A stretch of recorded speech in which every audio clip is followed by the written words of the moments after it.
let me know if that gets too cold or if you're too hot or whatever. So.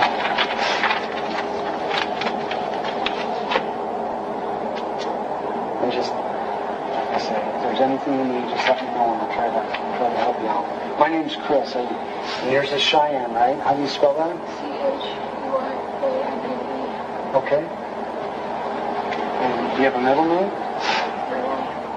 How do you spell that? R-A-N-A-E. R-A-N-A-E. Okay. And then your last name? Harris. Okay.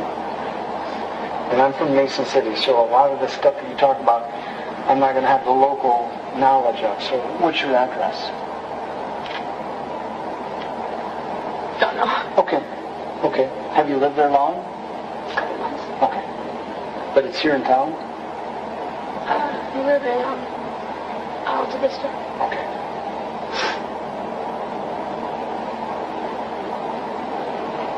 Do you have a cell phone? What's that? 641. Okay. 832-9076. 9076. Okay, before we leave, I'll give you my number, and if you have any questions, you can give me a call, and I can just write your number and call you. Okay? I currently don't have it with me. Oh, your phone? Okay. Does Zach have a phone too? Different number? What's that? Couldn't tell you. Okay, you just dialed up, right? Okay. And are you guys married? Okay. It's Zachary? And what's his? Paul. What's his? K-O-E-H-N. K-O-E-H-N. Okay.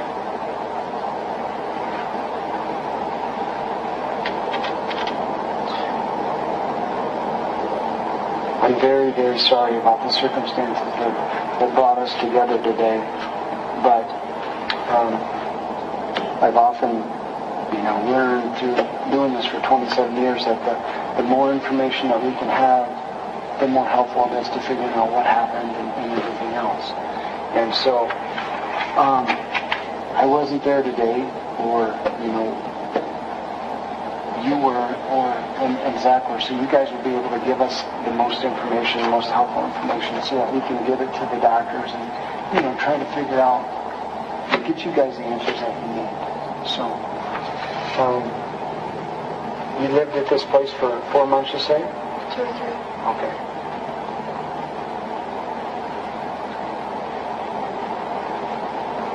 Where's home for you?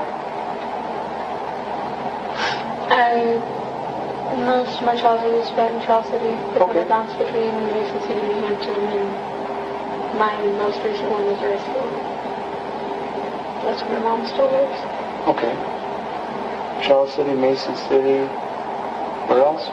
Yeah, actually, I went to school here for half of the school year when I was younger. Okay. And then Riceville has been most of the time. And that's where my mom still lives.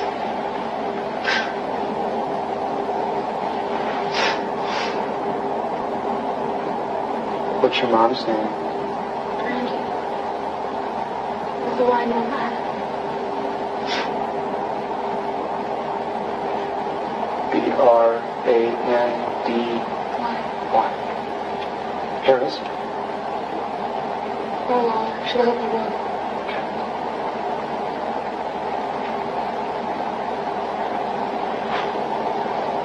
Are you guys still pretty close? We had a spat before we moved to Alta Vista over Zach, but spat over it. Okay. Well, that's pretty common. That doesn't like him. Okay. What's his name? Zachary.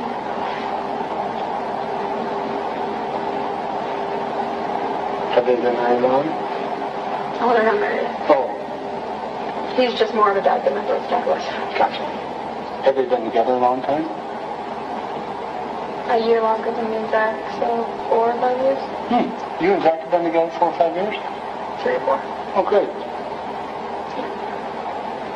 Because our oldest daughter is a year and a half. She'll be 2 in November.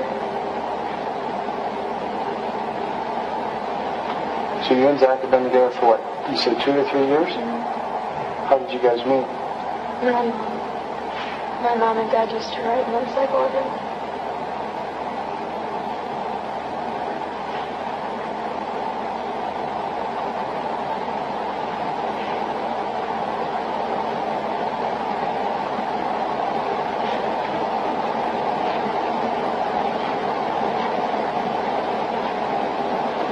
I did a charity ride. And found out he lived 2 blocks away. Did they introduce you to them? Well, actually, the guy I was seeing at the time, one of his friends did, but that's how we ended up finding out. So your mom and stepdad knew Zach from a motorcycle ride, and then you guys were living that close here in New Hampton? Yes. Okay.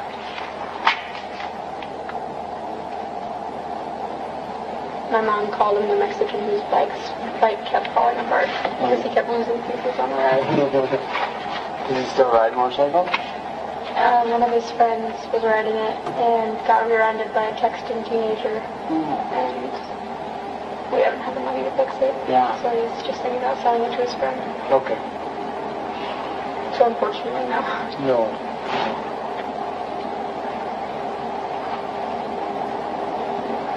What's your date of birth, Cheyenne? February 17th, 1997. Okay. So you're 20, right? I'm 21 on February.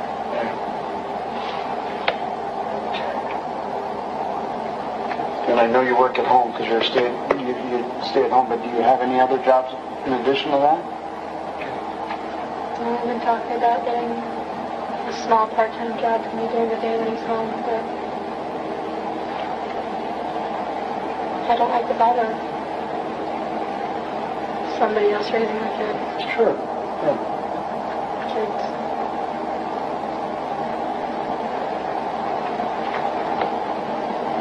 So you guys met. Did you date long? Tell me about your courtship and stuff like that. Well,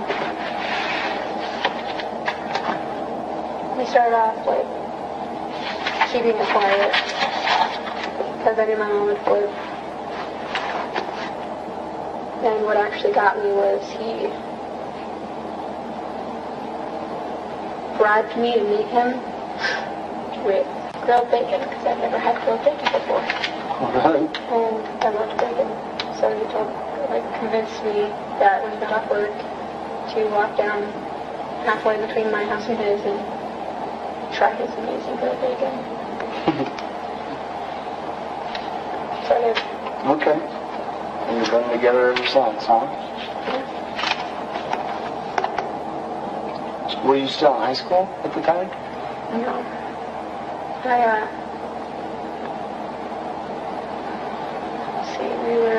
was living with my birth father in Charles City, and then I forgot North Springs. I lived in North Springs at one point. Okay. Because Central Springs was the last school that I went to. Because I went from my dad's to my mom in Mason City. And I hated the school there. And then I ended up in Central Springs. I went to school there for a year and a half or something like that. And then Mom couldn't afford rent at that place anymore, so we ended up back in Mason. And I refused to go to school there again. So I just didn't enroll. And then a couple months after we got there, Mom couldn't afford rent in that place, so we ended up moving in with her boyfriend, who she'd actually only been dating for a week when we moved in with him. But that's when we moved to high school. I was pregnant with Nala. Towards the end of it, I was trying to do this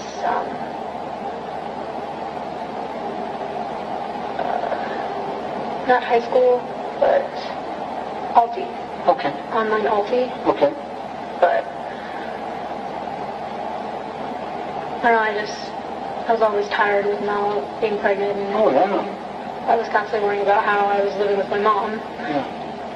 And so I just didn't get enough of it done. And then Nala ended up being born, and I definitely didn't have time then. Sure.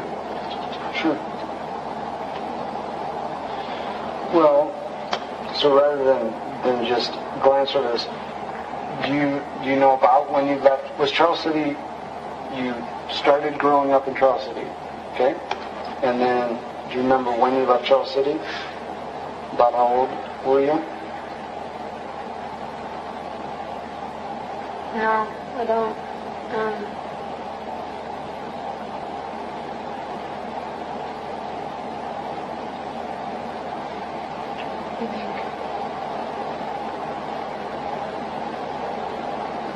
When I went to Mason City, I was in 8th grade. So Charles City to Mason City, and Mason City was in 8th grade. So did you start 8th grade there? No, I think I was partway through the year. Okay.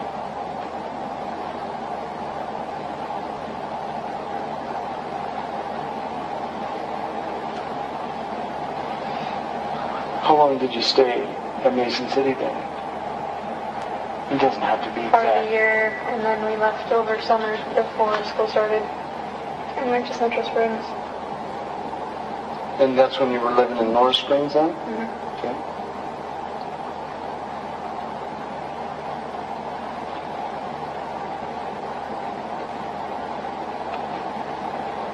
Started high school at Central Springs then? Okay.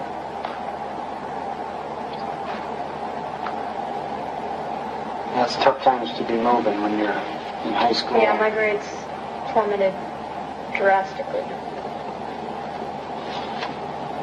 Okay. And I knew there was no way I'd be able to get caught up, so. Yeah. So you're in North Springs. How long did you go to school in North Springs?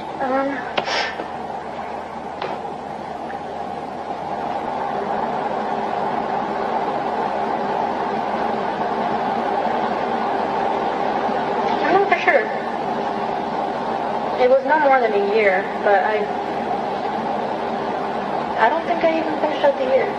Okay. Because I remember when we left, there was snow on the ground because one of Mom's flower boxes got left there because they couldn't get it out.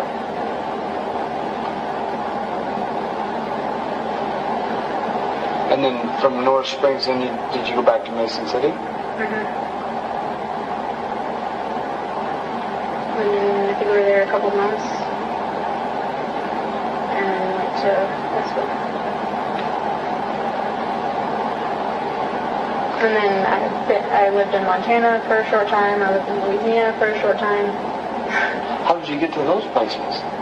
Zach was over the road for. Oh, okay. In Montana, he was a cattle driver. We actually got stuck in Louisiana because he got fired on the spool. The fuel card got shut off, and he was reefer hauling when that happened. And then while he was there, he was hauling wide loads. He was switching back and forth between hauling buildings and being the escort driver. Okay. And then we came back here to have Sterling, and then just stayed because the job wasn't very good there.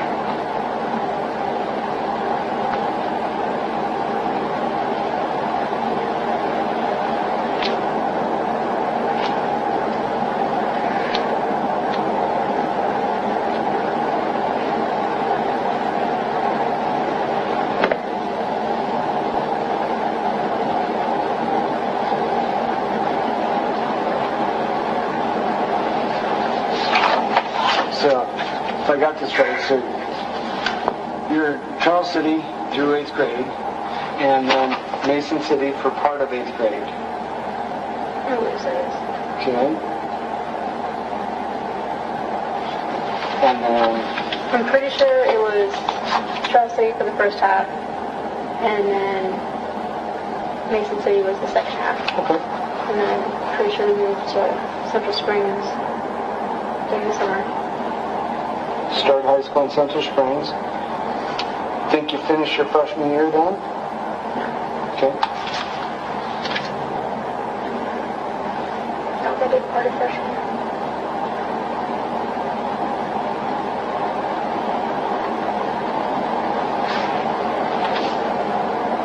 And then went to high school.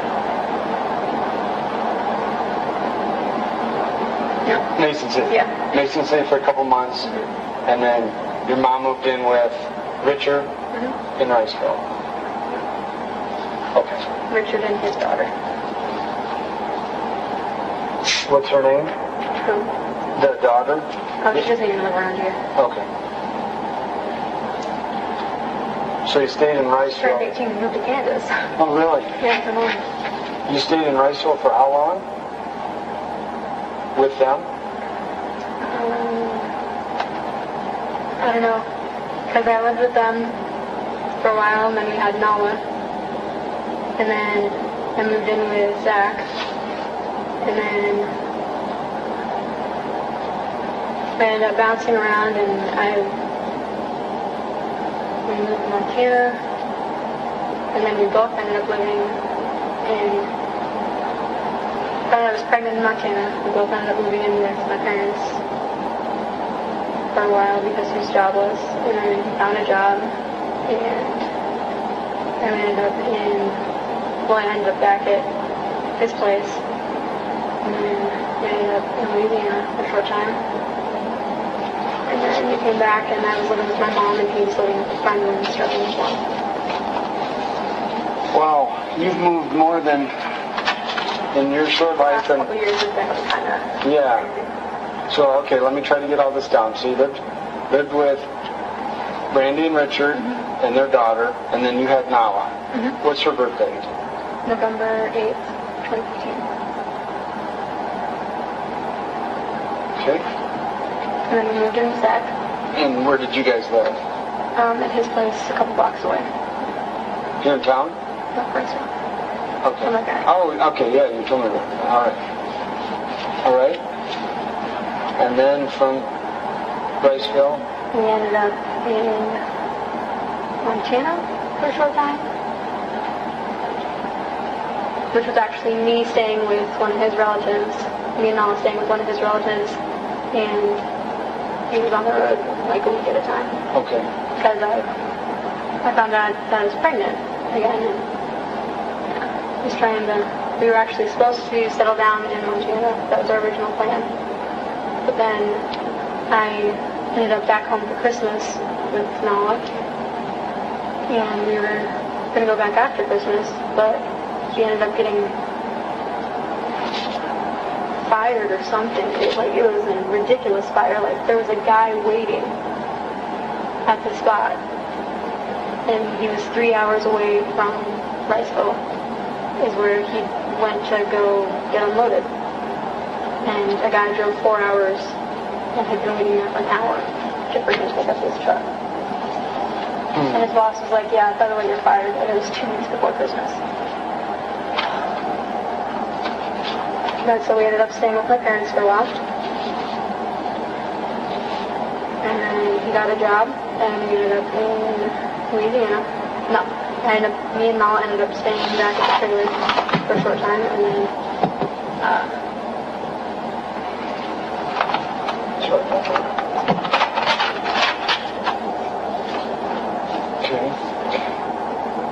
Okay, so I got to back you up. So you're in Montana with Zach, and living with Zach relatives, and he's the over-the-road trucker.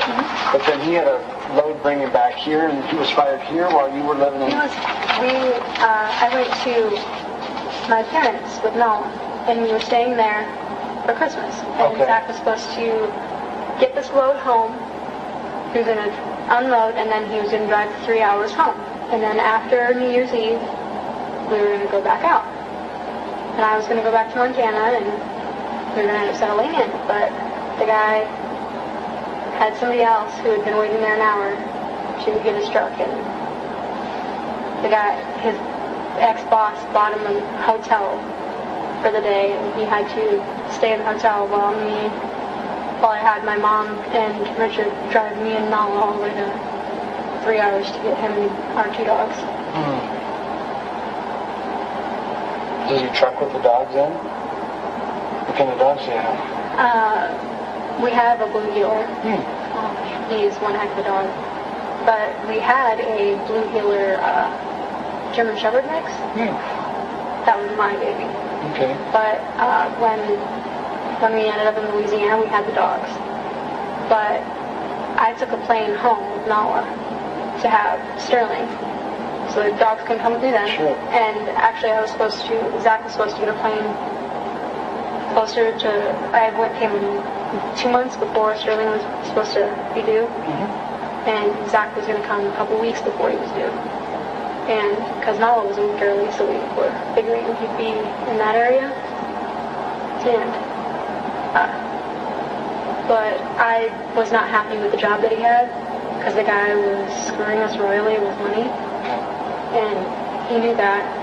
And I don't know if it was the fact that he knew me and Nala were in a place that was like stable and he wouldn't have to worry about us trying to find a way home and stuff, or what, but he finally decided to leave that job. And he ended up taking a train back. And one of his relatives that lived in town took our boys. But my dog was big, but a lot of puppy. And they were an older couple. And his dog, he's older, very well trained, listens really well. So we couldn't get out there in time. And they ended up having to give him to a new home. Which really sucked for me because, well, he was my baby and he's the only dog out of the two that actually likes playing with Nala. But, so we ended up, one of his friends went out and got Leo recently, and he's staying with one of our friends nearby now. Oh, that's trucking this afternoon. Okay.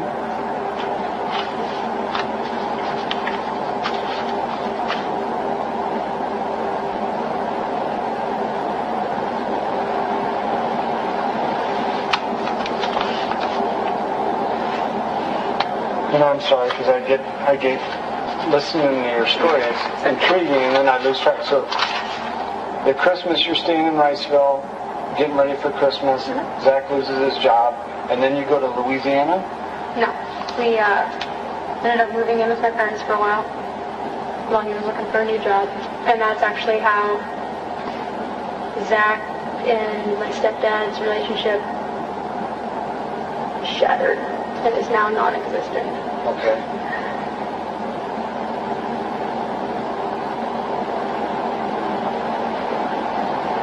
What's the reason for that, do you know? 2 alpha males in one house, not... Yeah. It was bad. It was a nightmare. Don't ever do it. So then you ended up moving out of there. Yep. Zach ended up getting a job. And I moved back into... Well, we moved back into his place. And... we were there a short time and ended up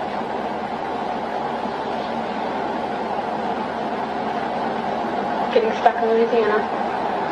Luckily he had friends nearby that were within the gas tank limit. How does he know people in all these different places? I think that's through his family. He's ex-Mennonite. Okay. So his family's been tons of places. His family knows tons of people everywhere. Really? Okay. Huh. Yeah. When did he leave actually who's going to end up helping with all this stuff, I think. Yeah. When did he leave the Mennonites? A while before he met me.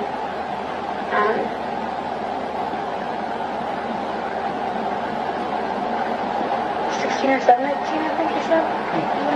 Okay. Went off on his own.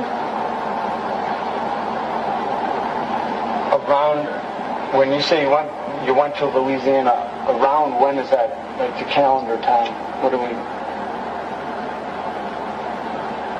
It was summer. When we got stuck there. Summer, this summer? Just last summer before I had Sterling.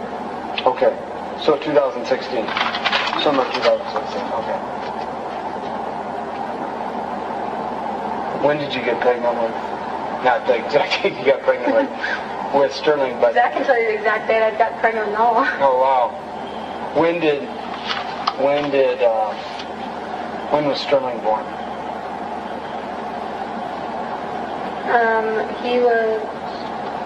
We were in Louisiana and I got shipped back here 2 months before he was born. Okay. So that's real fresh. Yeah. And I lived with my mom, and when Zach got back, he stayed with a friend.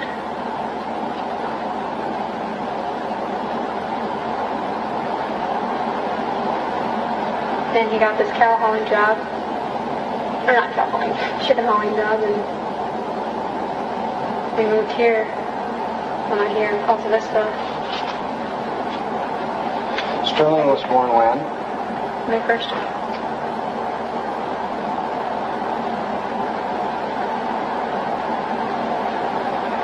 Were you living with your mom at the time that Sterling was born? Okay. I'm getting this. I'm getting the hang of this.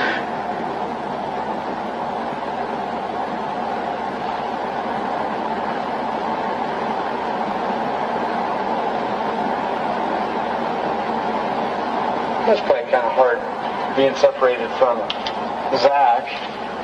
I hated it, and Nala did too. Oh man. She's real hardcore daddy's girl. Mm-hmm. So like lately, like he was on a thing where he's gone at night, doesn't leave till after Nala goes to bed though. And then normally he's home by the time she wakes up. Okay. Well lately it's been,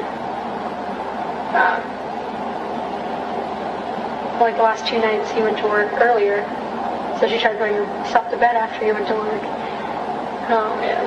Yeah. And then she's been waking up odd hours of the night and staying up for hours. Mm. Just not throwing fits or anything when I try to put her back to bed, just crying. Yeah. Who did Zach live with while you were living with your mom and stepdad? A guy named Rick. I don't know his last name. He lived there in town too, just a couple blocks away, so we'd go and visit.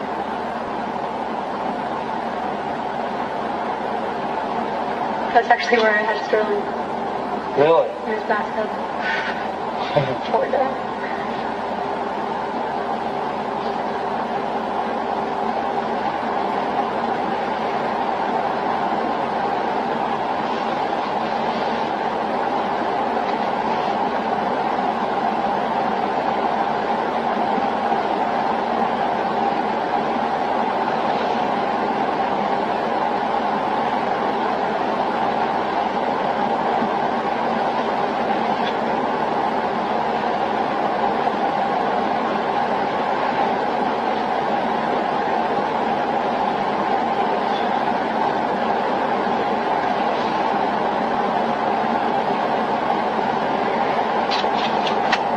Tell me about Nala.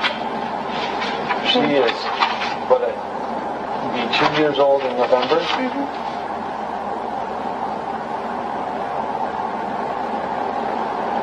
You say she's daddy's girl? Mm-hmm. She was even when she was in my tummy.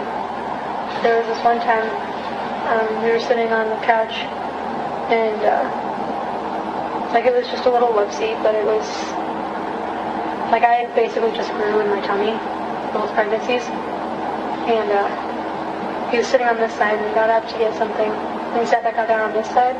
And he said that his arm was like right here. And he said that he could feel her like, it felt like she was trying to grab his arm through my tummy. Oh. Yeah. So I knew that, like, I'm screwed.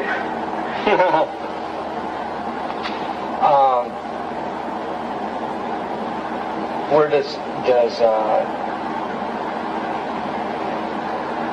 where was she born then? Nala? Cusco. Cusco? Okay. At the hospital? Mm-hmm. Okay. Yes, we made it to the hospital for her. Maybe, alright.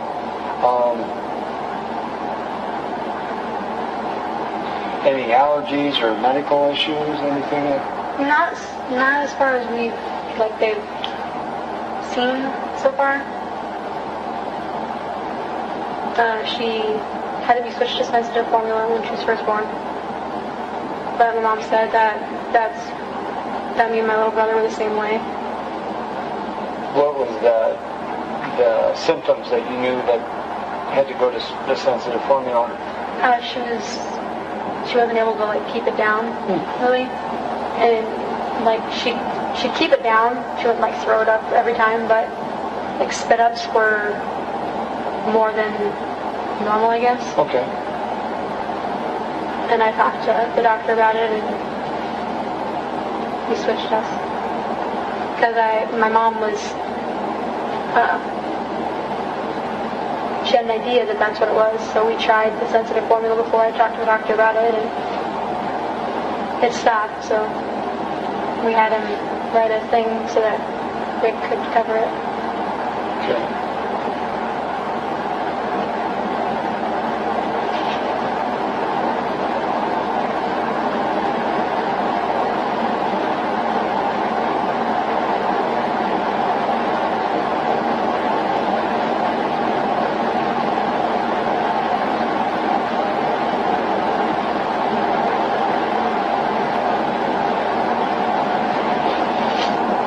Does Nala have a regular doctor that you see? Lately, we haven't, because we've been trying to settle in move and settle in. And we've only had one vehicle, and it's been having issues. My mom just got an extra vehicle. She said that we could use to get to doctors, so I was going to figure out when I could get it and get it in. Okay.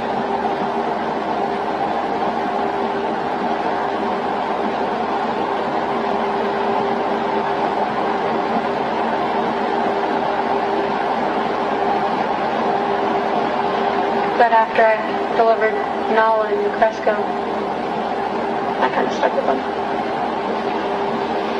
So if you would go to a doctor, it would be in Cresco. Okay.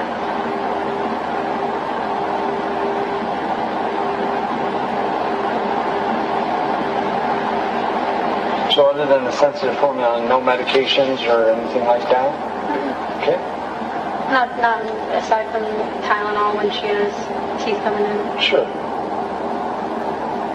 Nothing like prescribed or anything. When was the last doctor's appointment that Nala's had, do you think?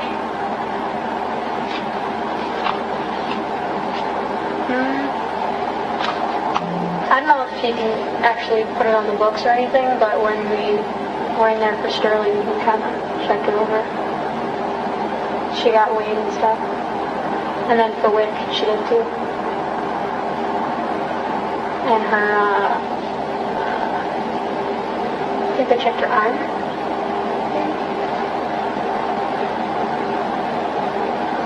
Yeah, that's what it was. When you were in there for Sterling, is that the same time as the Wick or a different time as the Wick? Different time. Okay. When was you said you were in there for Sterling and she got weighed. Where was that and when? Crystal. Okay. That was before we went home.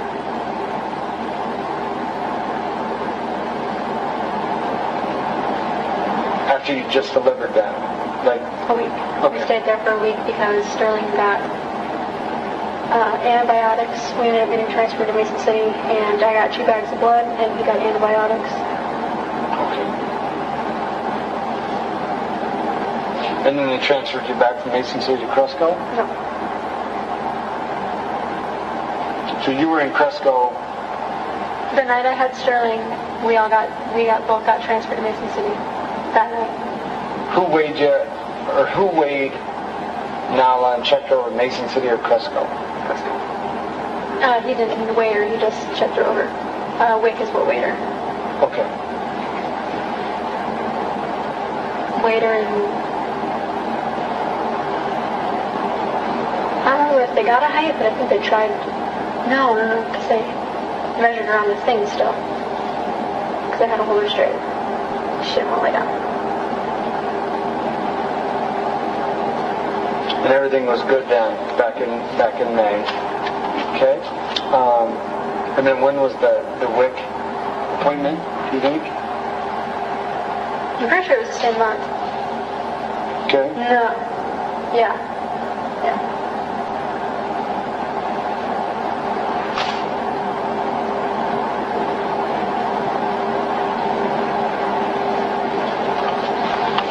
And is that a doctor or like a nurse, or who does that kind of checkup?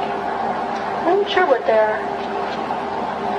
I don't know if that's what it's considered. Was it in Mason City, that place across from Wells Fargo, by the mall? It's across from Wells Fargo. It's also a clinic for people who don't have money. My sister went there to get birth. Oh, yeah. I know where you're talking about. By the park, right? By City Park? Yep. Okay. And so you think that's around May of 2017 as well? Mm-hmm. Okay.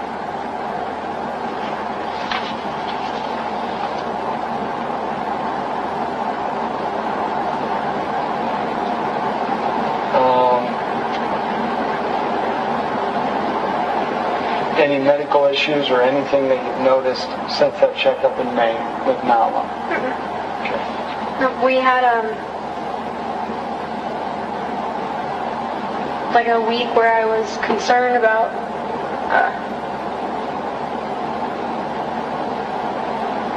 like her. She was having a lot of diarrhea, but she wasn't like acting like her mouth hurt, and she was running low fever on and off.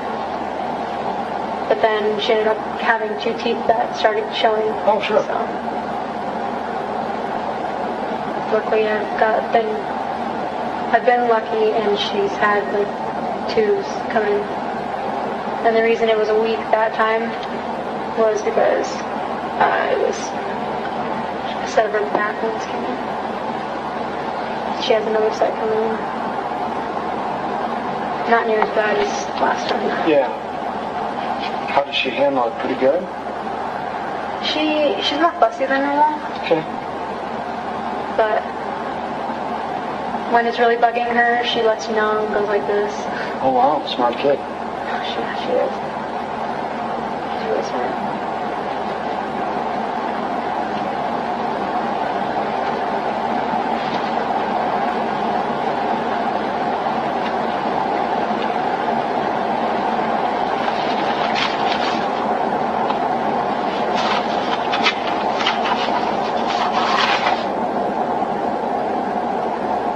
Could write a book. Yeah, you've had an interesting life. Is like 9th grade or part of 9th grade as far as you've gone in school? Good. Yeah. You're getting quite an education in the real world. You've done more and lived more places than I have. Yeah, before I met Zach, I'd been, like, I went to Colorado for a week, but that was when I was way younger, because my dad was based there. And other than that, like Minnesota, Wisconsin, I went to one of the north or south places with like that in it. I don't remember which one of those, North Dakota, South Dakota, Carolina, whatever. But went there to pick up a horse once, but never really went anywhere to sightsee, vacation. Yeah. So it was a fun experience, Zach being over the driver. Yeah, you get to see everything through the windshield. Yeah, there's a lot of awesome spots. Yeah. Now, did you take? I know you had your dog or a dog with you, and then did Nala go too? Sometimes I took her because when I was pregnant with her, Yeah. like in the semi was the only time that she would stop moving. Oh, wow. Like it just, and when I took her in the first time after she was born, as soon as that thing started up, like we started on the road and she was out. Huh. She loved it. That's it. Zach's wanting me to get her potty trained so we can take the car seat in the semi with her. Yeah. How about you? Do you take any medication? No, after I had Nala, I did get started on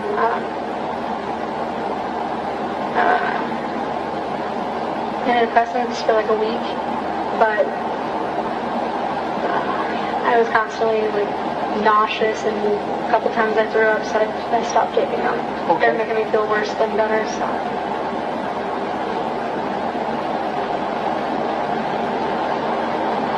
Who prescribed those to you? Camera. Who did? Camera. Cresco doctor. Okay.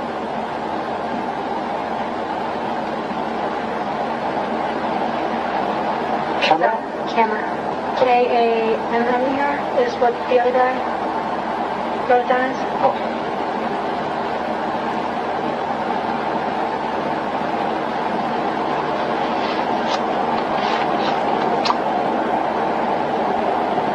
And was that for symptoms? Any kind of symptoms, or why did he prescribe those to you? Do you know? Postpartum depression? Okay. I think that's what it's called. Okay. That's what he was saying he thought it was. Because it wasn't like really bad, but he wanted to keep it from getting really bad.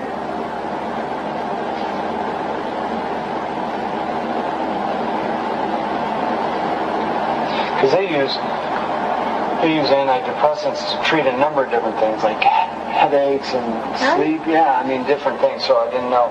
So you'd actually spoken to him about feelings. Okay.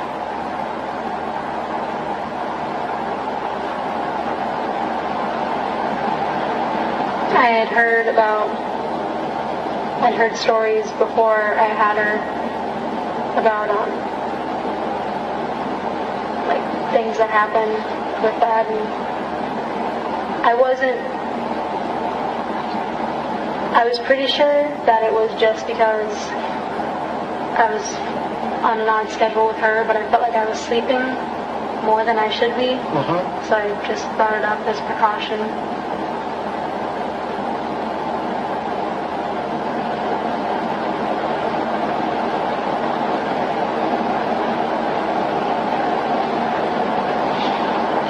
Do you remember when he would have prescribed those? I do not.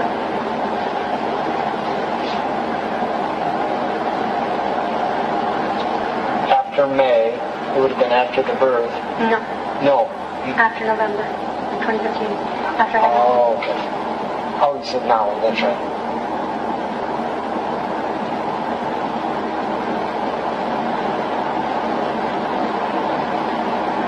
It was within the first couple months.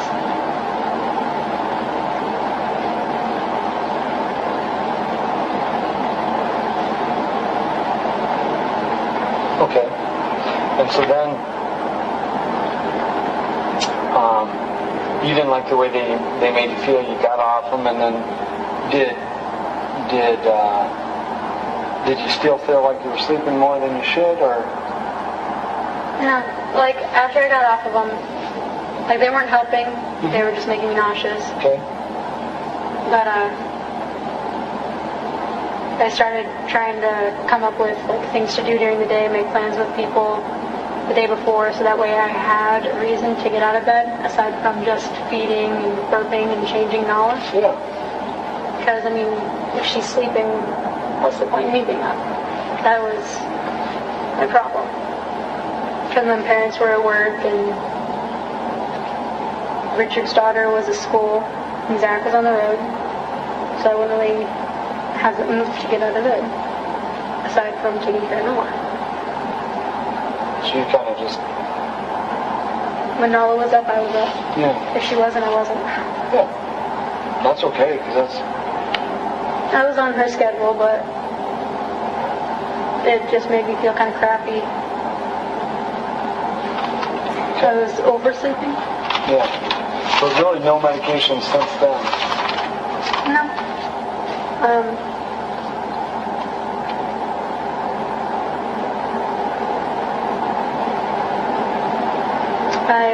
I have a problem with migraines a lot, so just Tylenol and stuff for that, but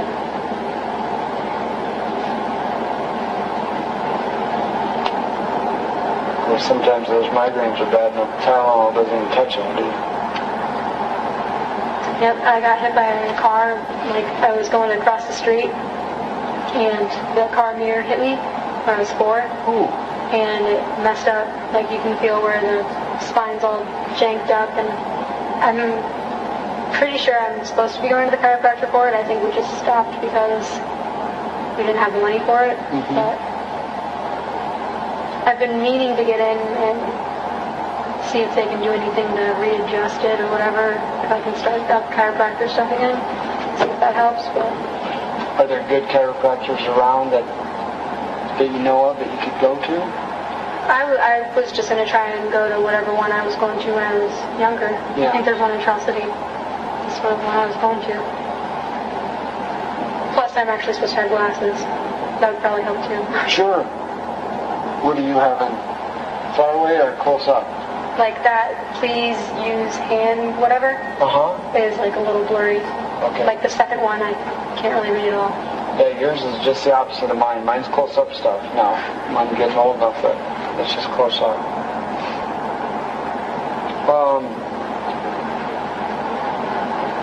Yeah, so don't take offense to this, but any self-medication like with marijuana, methamphetamine, anything like that? I did. Okay. Honestly, I did.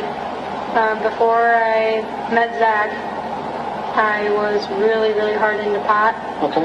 But when I met Zach, he opened my eyes to the fact that it was just making my depression worse. Okay. And then I have tried methamphetamine. But Like how long ago was that?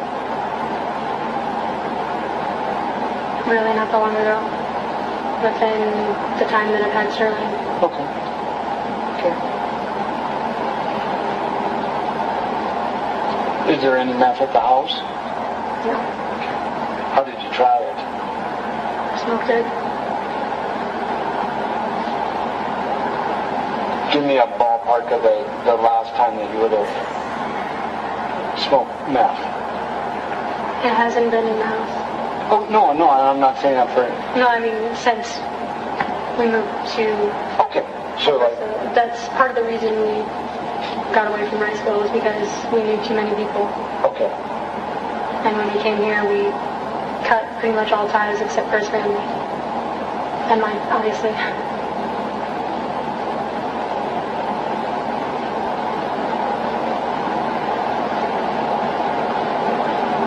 Okay. Alcohol? You guys drink? Occasionally.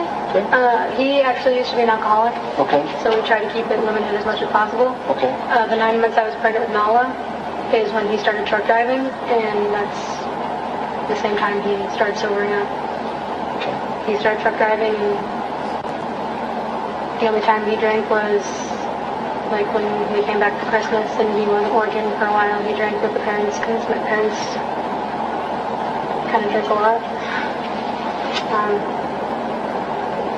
But then every now and then when my parents have the kids, we have a few drinks with dinner. And yes, I'm not of age, but it was in the house, so I didn't. Yeah.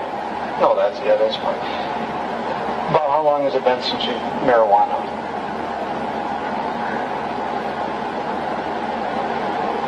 Louisiana. Okay.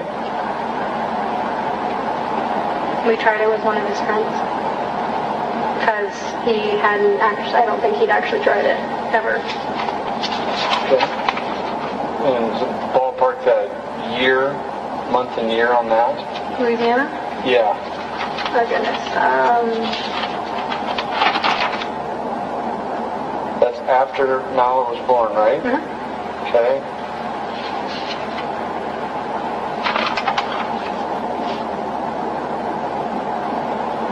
Summer 2016? Mm-hmm. I was pregnant, so I didn't want to do any, but I was in the room, so I obviously more than likely got a contact high. But he tried it with one of our friends. He was already depressed because of the money situation, and it made him even more depressed, so that was easy. Yeah.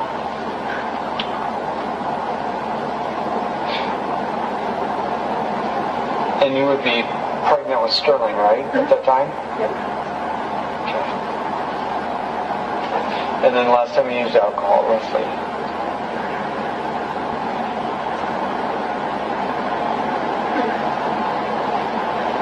It's the end of August.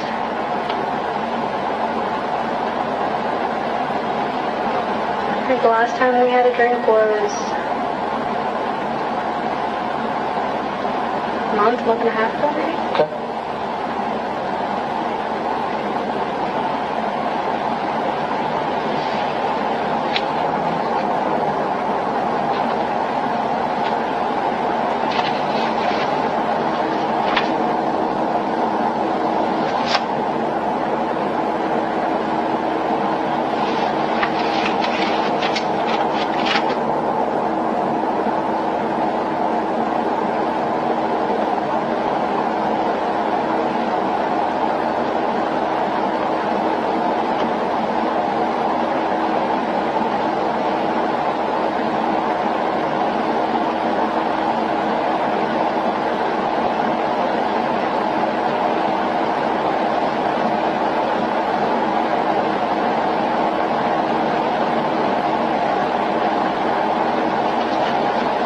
Is money still, I mean, money's trouble for Everyone. a lot of people, yeah, but I mean, is it really tough for you guys right now? Last week it was. The last paycheck, a bunch of bills came out of it, so we didn't really have much left over, but we had enough to fill up with food, so that's all that matters. Is he working full-time? Is it considered like a full-time job? Okay. And what is it that he works for? Chicken haul. He hauls chickens from other plants to a main plant in Charles City, a kill plant in Charles City.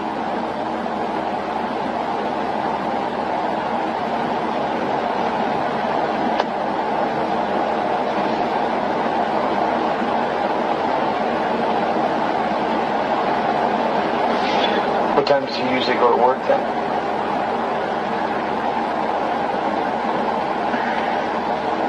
It depends on how far he has to go.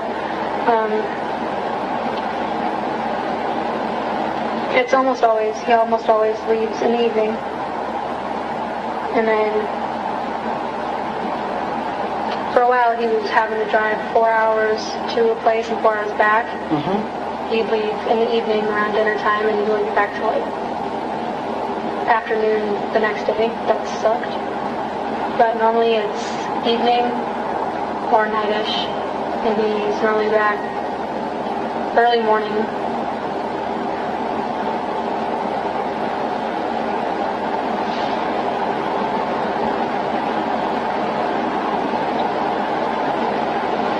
Sometimes it'll be after it starts getting light, but most of the time it's before it starts getting light out when he gets back. So you can put like a 6, 7? Yeah. So he drives all evening and... He sits a lot. Oh. He always wants to be to his destination an hour early in case he ends up, like somebody else ends up being late, and then he can load early. Yeah. But they normally have him in the middle for getting loaded. So it's just a bunch of trucks going to these different plants and Farms. Stacking up and then loading chickens and then off he goes to Charles City. Then where does he leave his truck then when he gets done? Charles City is the kill plant. Okay. So he drives to Charles City, leaves his car, leaves your car, and then drives. Okay.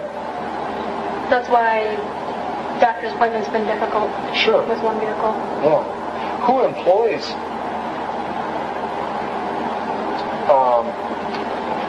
employs him then? The chicken plant? No.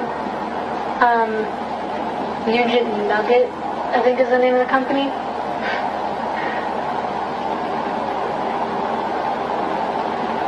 They have a couple drivers. And, well, one of the drivers owns his own truck, but he buys the semis, and then he puts people in it and gets them the loads, and then obviously pays them. I see. His boss, actually, he had just started working there, and, well, we didn't have a permanent location for my mom's, but I really hated living there. But he actually gave us a loan to get the apartment. So you just got to work for him. Yeah, think Zach said he's actually Christian. He's a very nice man. Good.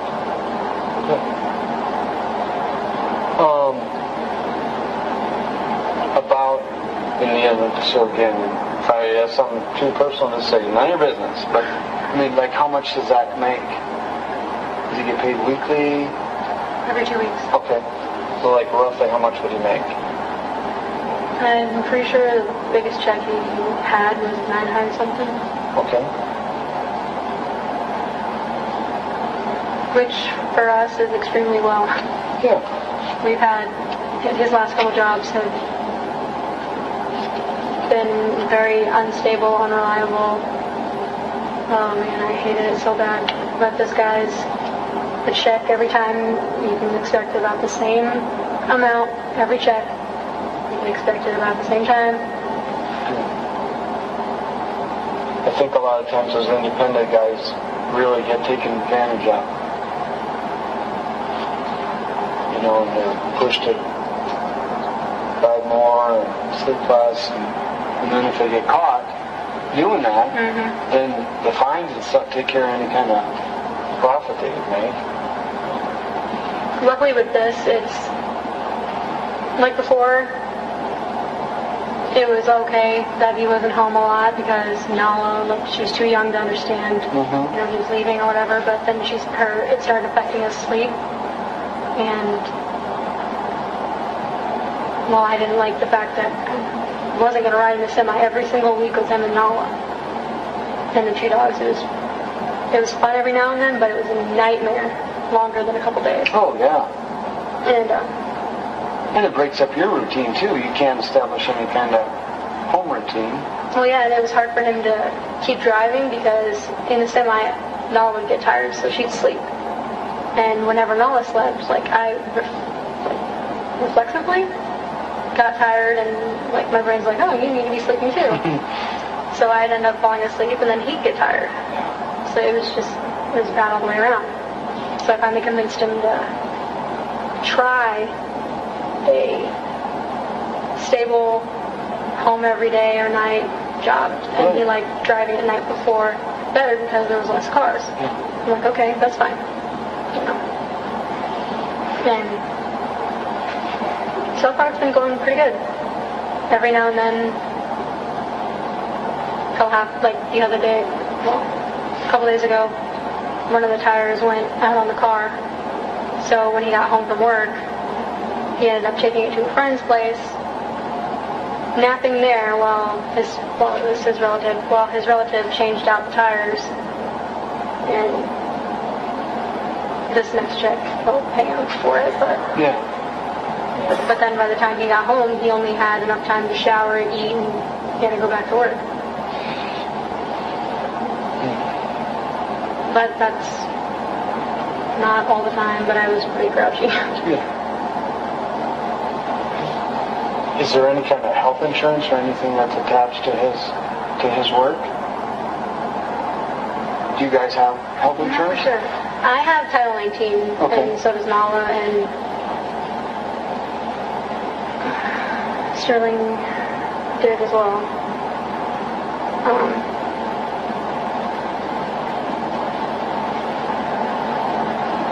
But if Zach, I think he has a thing. Either that or he just hasn't got around to filling out the paperwork for it. Because no, the kids were already covered, so he wasn't in too big of a rush. Okay. Because he'd never go in for anything. How old is he? How old is that?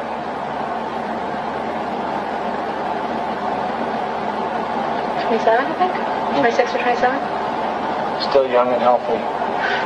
He hits 40, things start falling off. Sometimes he acts like he is. Yeah. Start falling off.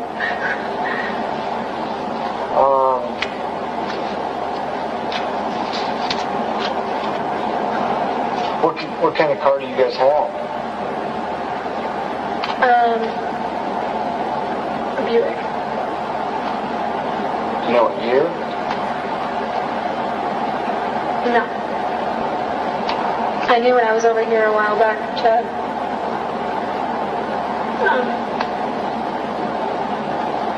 register it, but I could not tell you now.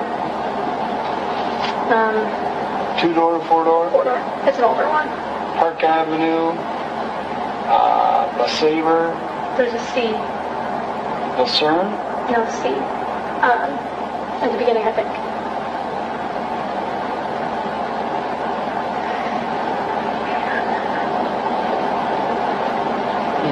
Okay.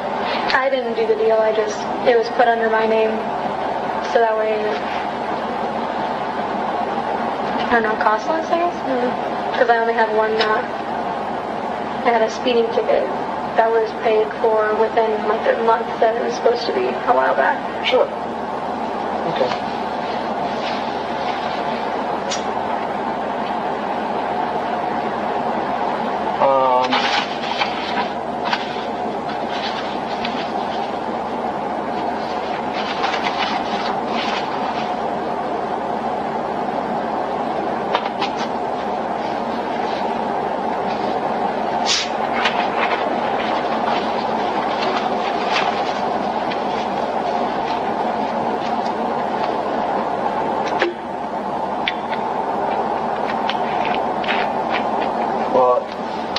To be an interesting story about Sterling being born at home in a bathtub. How did that happen? You're amazing. He came a week early. Okay. Like we planned. No.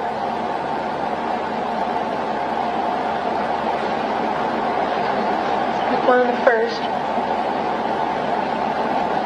No, he came like a week and a half early, I think. Was actually what it ended up being.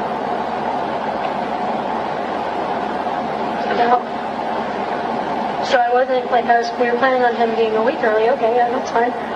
Because Nala was a little bit early too? Okay. But we didn't think he'd be that early. And with Nala, I had contractions that actually started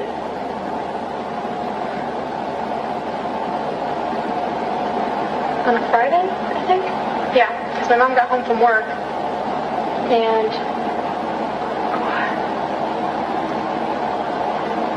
what had happened is I had to go to the bathroom. So I went to go to the bathroom, but I did not make it to the toilet. But it wasn't the first time that it happened, so I just assumed, no, she just happened to kick my bladder at the right time. But then I started thinking about it because it was so close. I decided to mention it to my mom, and she flipped. And I ended up going to the hospital that night. The next morning, I stayed all night. The next morning, I started having little bitty contractions that I could feel. And they told me I was slightly dilated, sent me home. So I did a ton of things to try and get me more dilated. The contractions got a little worse. Went back to Mason City, got sent back home. Oh. Went back to Mason City that same night, got sent back home. And finally, I ended up going to the farm with Zach because he was working on the farm. I ended up going to the farm with Zach. I think I even ran at one point. Did everything I could think of. And by the time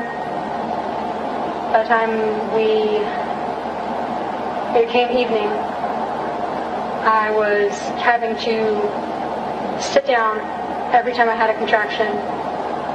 And then I'd be good to go, and then I'd have to sit down. And we ended up leaving the farm. And when we first got to the farm, my contractions weren't that bad. And his boss at the time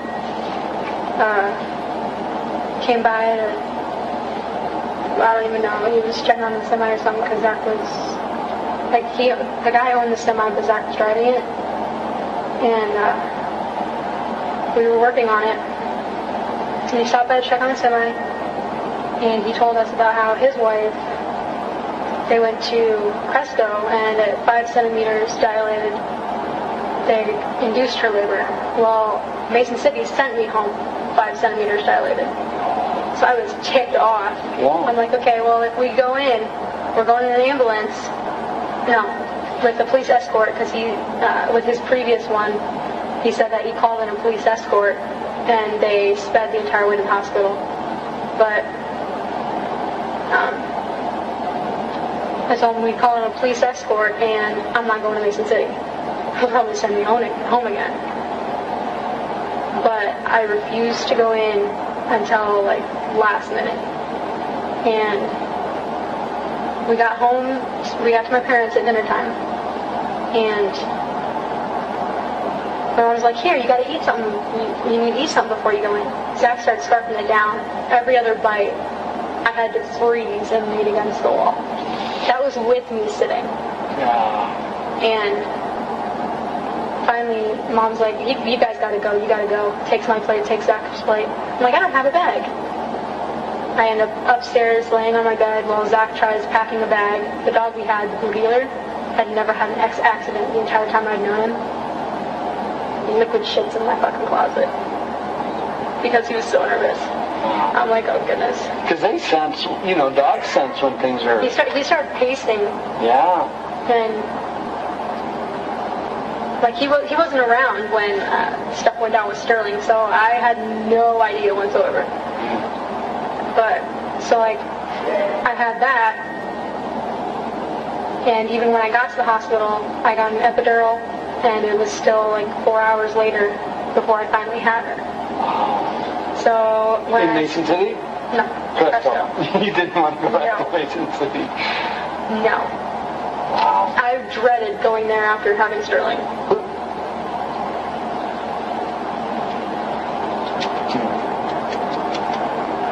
But with Sterling, it was, I woke up with cramps, and I have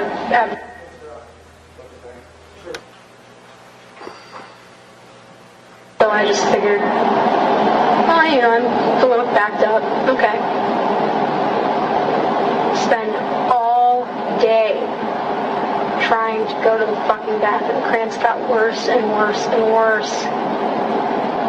And I tried everything. I tried laxatives. I tried everything I could think of. And finally, I tried one last time, and pushing feels not the way that it normally does. I go to stand up, and there's a fucking bulge, and I'm like, oh my god, there's a fucking head. So I sit back down on the toilet, scream for Zach, and he comes in. He's like, what is your problem? Because he's just gotten all of asleep on the couch.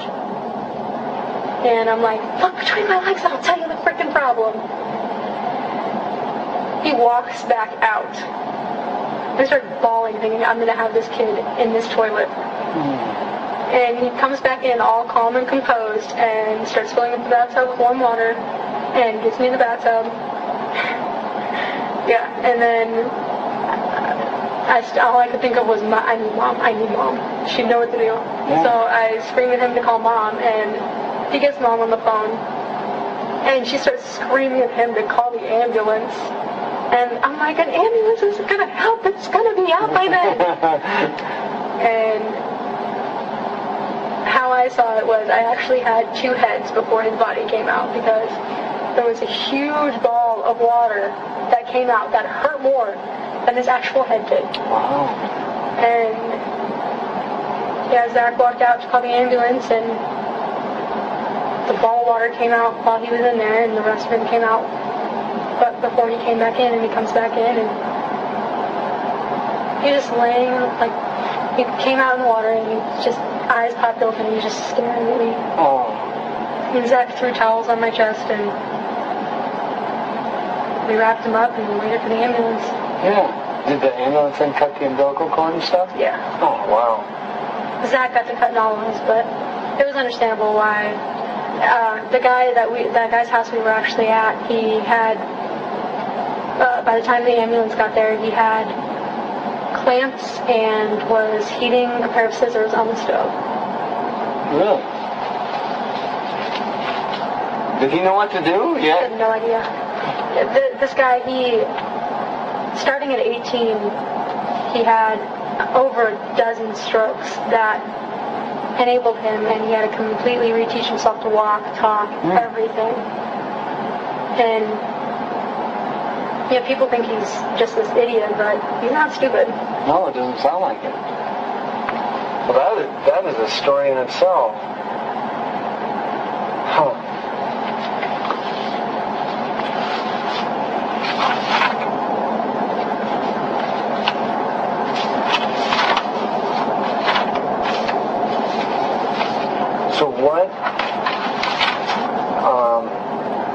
And that was May 1st, right then? Mm-hmm. About what time? Oh, goodness.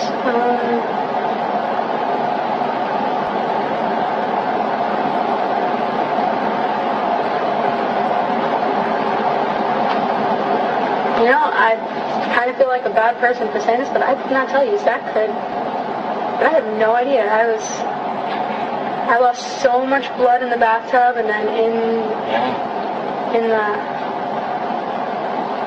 ambulance. After having him the rest of the night, kind of is blurred. So then, did you come to the Cresco Hospital then by ambulance? Yep. Okay. We both got packed into the ambulance, and when we got to the hospital,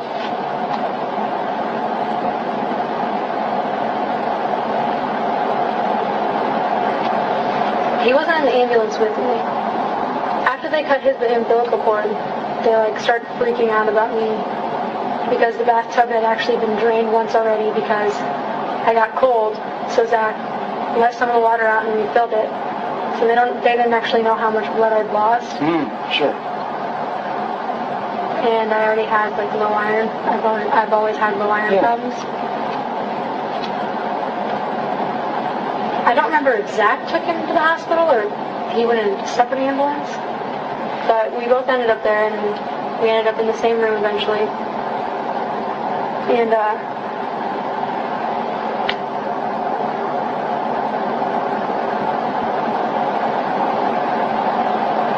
and were you there in the hospital for about a week then?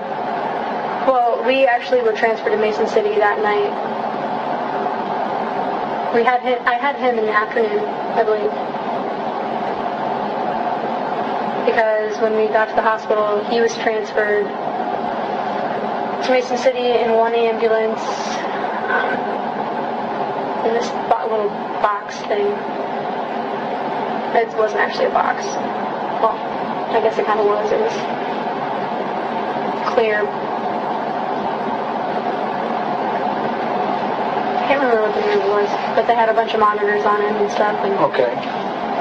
Because of things that they were seeing at the Cresco Hospital? well, there's higher risk of lung infections if he's born at home. Okay. But they were really concerned because he was born in a bathtub, and they thought that he had inhaled some of his own feces before he was able to get out all the way. So they were just a little concerned, and he was having he had a fast breathe, but it wasn't super worrisome, and he was cooing. He was constantly cooing. So the doctor wasn't sure if it was because he was having trouble breathing or if just because he's very talkative. Yeah. So they wanted to be on the safe side, and they started him on the antibiotics, and we both got transferred that night to Mason City, and he was doing really well, but they wanted to finish out the week of the antibiotics. Mm-hmm. Plus, I got 2 bags of blood pumped into me, and still at the end of the week I ended up going home borderline. I lost a lot of blood. You must have lost a lot of blood. After, I lost the blood in the bathtub, but then in the ambulance, the rest of the sac is what they got the rest of it out, and I started hemorrhaging. Okay.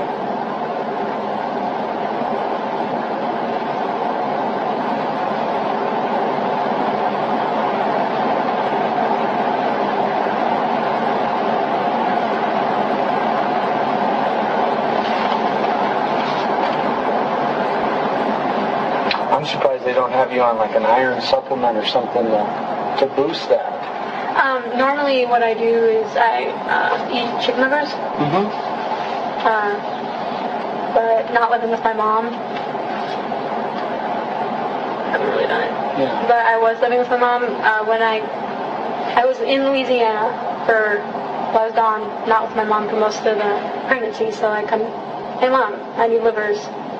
But when I got back, she tried to make them as soon as possible, but just 1 meal of livers. Didn't do much. It was enough to get the color back in my cheeks, but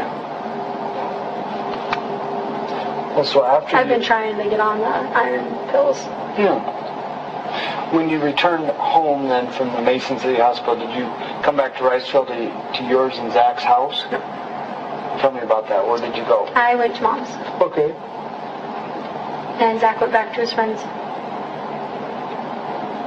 And was that the arrangement that you had before Sterling was born? Yep. Okay. When I came back, I instantly went to my mom's because, well, that was the plan. I was going to have Sterling. I was going to stay, recuperate for a couple months. Zach was going to go back after Sterling was born. And then after a couple months, me and the kids were going to fly back. But then Zach ended up coming back instead, and he stayed with his friend. And that's the friend where you had the baby, Mm-hmm. right? Where you had Sterling? Okay. And that's in Riceville too, just a couple blocks? Mm-hmm. And Nala and Sterling stayed with you at your mom's house? Mm-hmm. Cool. And while I was in the hospital, Nala actually bounced between my mom and my aunt, sister, whatever. But they liked getting to be big sister and big aunt and grandma. Mom had to work, so when Mom was working, she stayed with my sister, aunt, and her boyfriend. And her boyfriend, for the longest time, would not hold Nala. Was terrified. Kept saying, "Oh, I'm going to drop her. What if I break her?" But she finally got to the point where she was walking, so he was okay with holding her then, because she kind of forced it on him. She went over and tried climbing his leg one time. Yeah, kids have a way of doing that. And now so that just showed my short-term memory deficit. Did you guys keep this living arrangement then? No. It lasted for a couple more weeks, and then he ended up getting a hotel in Trail City because the guy, I don't know, he either left because he got tired of staying there or there was a problem. I'm not really sure what happened. But he ended up getting a hotel in Trail City because it was close to work.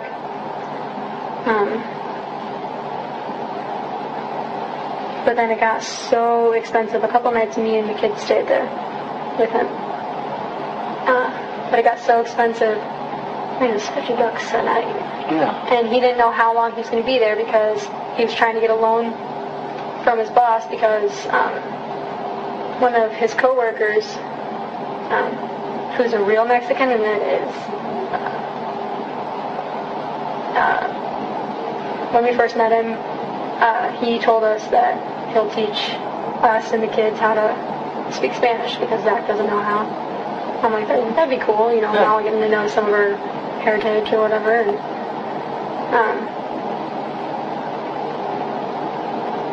but he told him that that their boss would probably be willing to give a loan or whatever. And so I finally convinced Zach to bring it up to his boss, and he ended up giving us a loan, and we were just we wanted a place in Trail City, but we couldn't really find anywhere around there, and he found this place, and finally he went and got it. We ended up staying, I had a run-in with my parents, with my mom, and ended up staying at the hotel with him and the kids we stayed there for a week, and then from there we went to Alta Vista. Okay. And so you've been there ever since. Mm-hmm.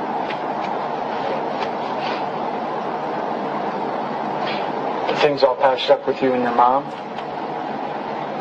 For the most part, yeah. For the first month of living there, I barely talked to her at all.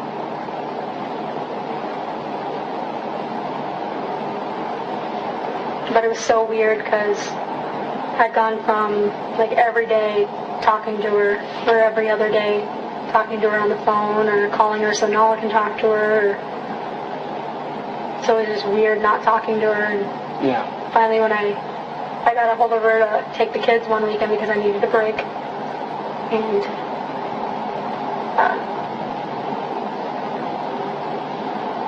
when I saw her, we spent like 3 hours. I was supposed to go there to drop the kids off, grab some of my stuff, because I still have mine and the kids' stuff there, and bring it back. And I ended up being there for like 4 hours, just catching up. Yeah, good. But Zach and Richard have not patched up their alpha arguments. Okay. And I don't think they ever will. Yeah. Well, maybe. What's your rent at your new place?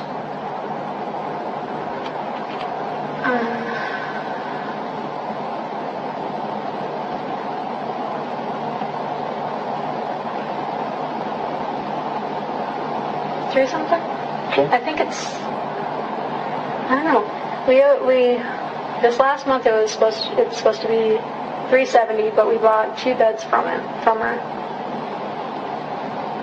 That were both $20 a piece, so yeah, $330 a month, which is really good. Yeah. Like we paid $330 and then electricity, but electricity wasn't really bad either. And then what? How far a drive is that? Alta Vista to Charles City? About 30 minutes. Okay. So there are some commuting costs. Yeah. Luckily the car isn't a gas guzzler. It takes $30 to fill it. Yeah. I bet it would get fairly good gas mileage. As long as all the tires are right. Yeah. Exactly. What other bills do you guys have? Do you have any student loans or anything outstanding? He has loans in Riceville, though. Like, we're hardcore in debt with the bank in Riceville. Okay. And we're trying to slowly pay on that.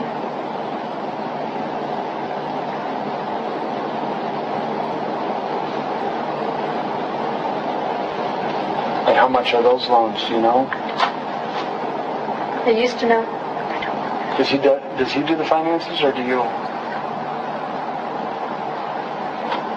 For our current place, I do. But when we lived in Riceville, I tried doing the finances with all his loans and stuff, and yeah, I can keep track. Because he has a loan that he had to get one of his trucks. He has a loan that he had to get one of his bike. The bike's gone. The truck's impounded. He got a loan out to get the truck out of impound once. That's what happens when you let your cousin take your truck.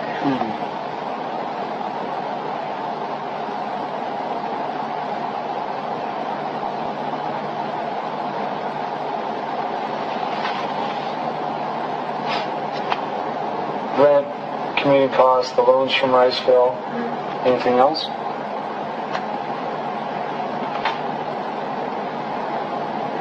Food,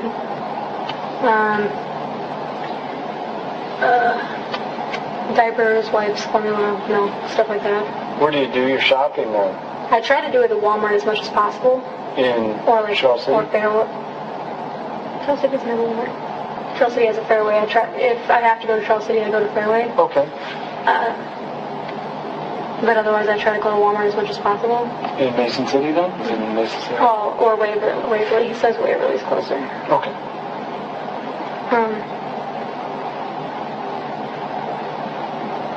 But every now and then we go to Rochester because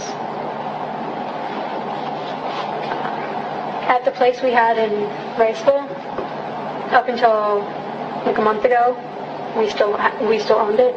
So we had a bunch of our stuff that was there that we were trying to get time to, and a truck and trailer to go get, and move into here.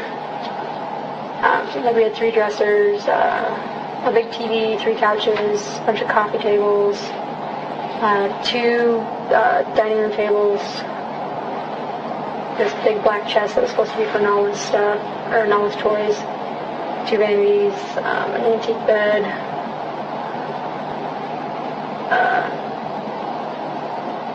but he sold it, and the guy told him, you have no rush, don't worry, you can get it when you can. Well, I find out from my mom that she drove by and it looked like our shed, which had a thick-ass chain and padlock on it because we had somebody trying to break into it to steal, he had this, like those old-fashioned wheel mowers that there's no engine. Cut grass real nice. He had one of those, and some guy kept trying to take off with it. So we chained and padlocked it. Well, she drove by and texted me. She's like, "Looks like your shed's open." And then one of his friends showed up, and I was talking about the stuff that was lost if that shed did get opened. And he goes out to his car, comes back in with one of the things that was in the shed. Said he found it in the back of some guy's truck. Apparently, the person we sold the house to sold the shed to somebody else. We never sold the shed to him.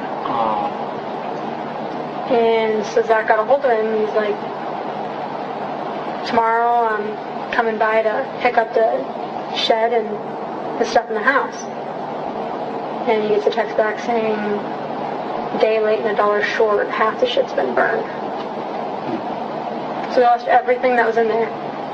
We have our bed, the spare bed that Zach thought we could sell to somebody, a desk, the playpen, the record player, TV, just the few things that we had bought from Savers or got from friends, and that's all we have. So we've been trying to go to Savers every now and then and get some more stuff to, but other than that, well, and then the repairs to the car.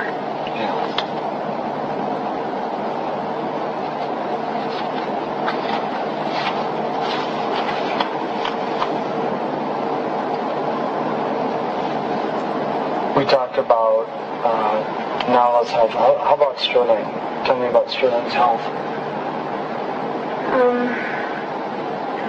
After the week of antibiotics in the hospital, we left the hospital and he still had a rasp, and he would come and go. For like the first month and a half, you had to have him sitting in a certain position to feed him because he'd get so into it that he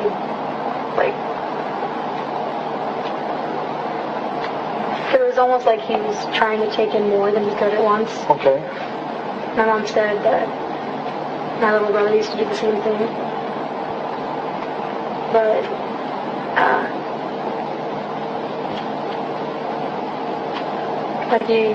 eventually that stopped and he started eating normally. And we had a problem with the formula, which we all figured he would at first. So we switched to the sensitive formula. Like he was having every time he crapped, it was straight liquid. Okay. And he was spitting it up a lot like Nala did, and so we switched it, and I actually had a diaper where there was no crab in it, and I was amazed. Yeah. But he got better after that. The sensitive formula. When did you switch to the sensitive formula? Well, at first we couldn't afford it, so we were just using what Rick was covering, and I was going to get him in the hospital or the doctor's office for the sensitive stuff. But after a while, we were at the apartment for like a month, and finally Zach was like, "You know what, we'll just buy the sensitive formula," because I wasn't being able to get into get him into the doctor, just get it switched and whatever, so we just switched it ourselves and started buying it. And then the weekend he went and stayed, one of the weekends they went and stayed with my mom. My sister was there and she bought a big thing of sensitive formula there for there too, so we just kept him on sensitive formula.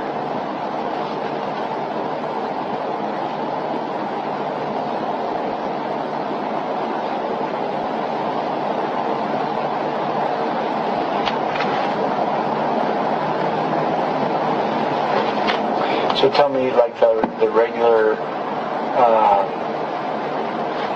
well, just tell me, like, Sterling's schedule. Feeding, sleeping, the whole works. He normally slept, he slept, well, like a baby.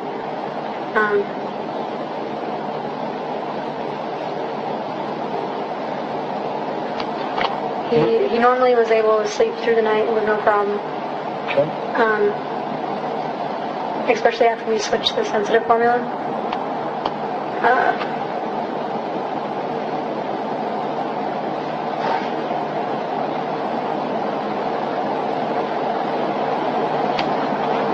Before we got the playpen, I'd have him sleep either in his bouncy chair, which I guess was a bad idea, or the swing.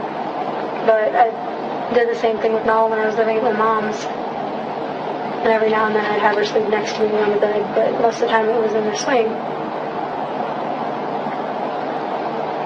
But then when we got the playpen, I tried to kind of at least have him sleep on the bed next to me for a little while. Yeah. But so you put the playpen in the room next to you? Is that what you're saying? Okay. Because I tried to keep, when Nala was awake, we tried to keep them separate. Because Sterling was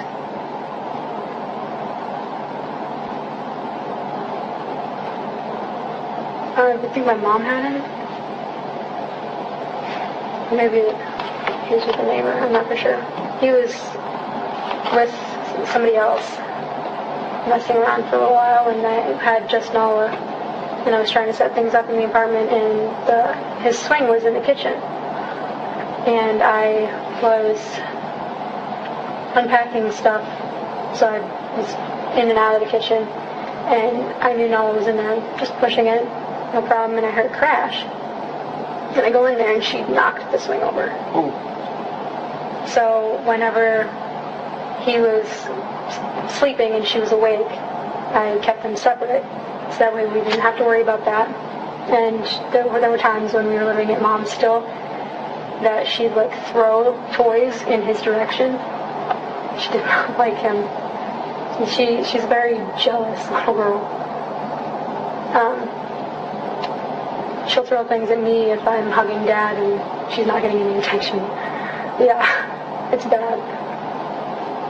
So we didn't have to. Basically, I was pre-planning. So that way we didn't have to worry about any incidents. Sure. Keep it separate. But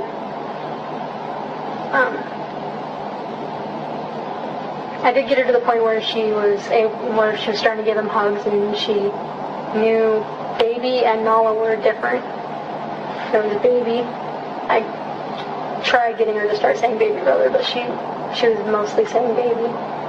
But there was baby, and then there was Nala. And she'd give hugs, but she'd roll her eyes while she was doing it. She would not give him kisses. No, that was not allowed.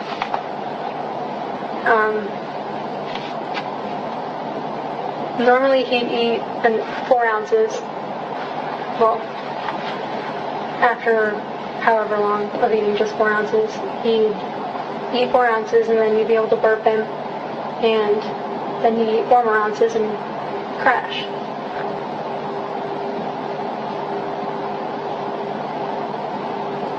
Okay. And that's of that sensitive formula? Mm-hmm. What's the brand of that? We started off with Similac just because that's like what WIC does. Mm-hmm. But then I talked to my mom, and neither one of us figured there was much difference between that and any other brand. Maybe I was wrong, but we just switched to a cheaper brand that was still sensitive. And is that at the house now? That kind of... is that in the powder form? Mm. Okay.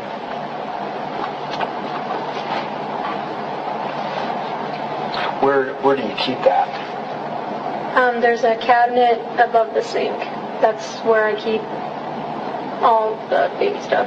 I have like baby food still from when Nala was little, and I have extra bottles, lids, and then I have a full can of... No, I don't have a full can of that anymore. I have a can of the original similar, not the sensitive stuff, and then I have the partial sensitive can. I was, after I got halfway through the sensitive can, I started, maybe that was a bad idea too, mixing 1 scoop of the normal and 1 scoop of the sensitive, because I needed it to last till Zach gets paid this weekend.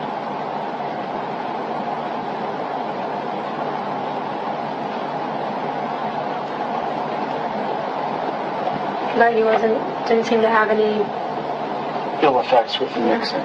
So I didn't think I tried it out, because like normally when you're switching formulas, they say to like mix it. At least that's what I've grown up knowing. So that's basically what my thought was, because I knew that if the sensitive went away, I'd have to go to the other one. So. And did we talk about when you started, or when you switched to the sensitive? Do you have any idea on that? About a month after we moved in. There was a couple times where I'd have to go back to the normal formula for a couple days if it didn't last until, because last paycheck we weren't able to get any. So I've been trying to get a couple cans of sensitive here and there when we can get it, so that way I have it for when we can't. But you had other leftover Similac or regular stuff, yep. right? Yeah. I remember how that goes. You stockpile diapers and things. Yeah. Yeah, and I stockpile, and no matter how many times I'll get the boxes of diapers and the boxes of wipes, and we have to get more Nala wipe or diapers. Hopefully before anything closes today, but we can figure something because out. We got down to the last diapers in the big box. It lasted me like a month. But the last paycheck, we couldn't get that. We stocked up the house with food instead. Yeah. And today we were down to 3 diapers when we left.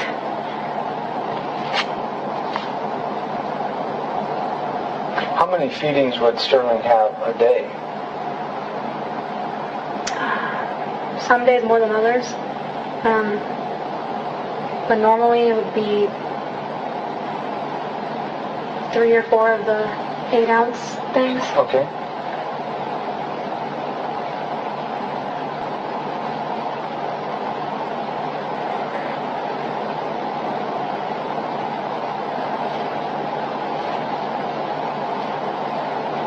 And has it always roughly been that amount, or is that increased or decreased? It's increased. Okay. Like when we first brought him home, when we very first brought him home, it'd be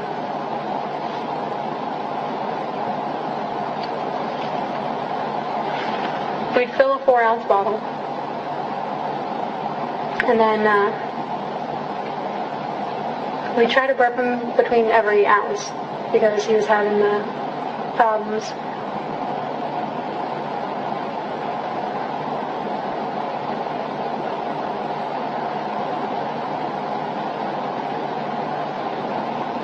Most of the time, when I fed him, most of the time he'd eat at least 3. but every now and then my mom would be able to get him to eat 4 at a time. Okay. But that has slowly increased to exactly 4, so we'd burp in between every 2 ounces.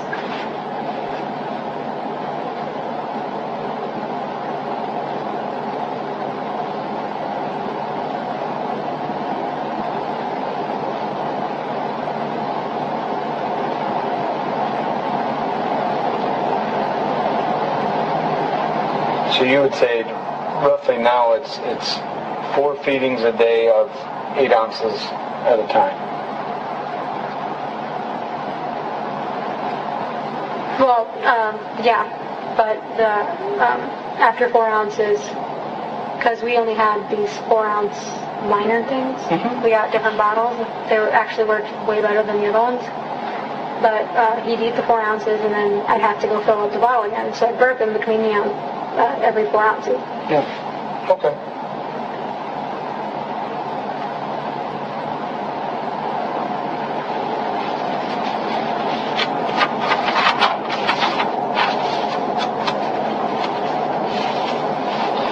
Has anything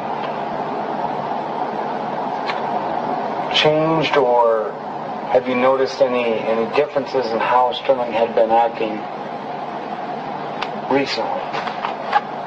I guess that's the first question. Did you notice any changes or anything going on? He got louder. Okay.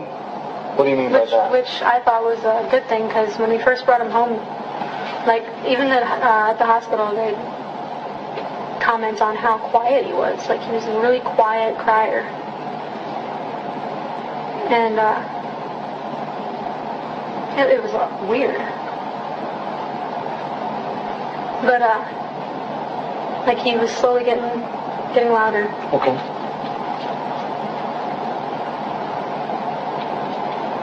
I figured, like, you always hear my mom, like, crying, like, clears out your lungs or whatever. Mm-hmm. So I figured it was meant that his lungs were getting better. Yeah. So I figured it was a good thing. Did they ever tell you about that cooing? Did that cooing ever go away? Or, I mean, you said... Well, yeah. The cooing, it was literally just him being social. He was very social. Our neighbor watched him one night. The first time, she'd only met him a couple times in passing. And the first time she watched him, she comments on how he's a huge flirt.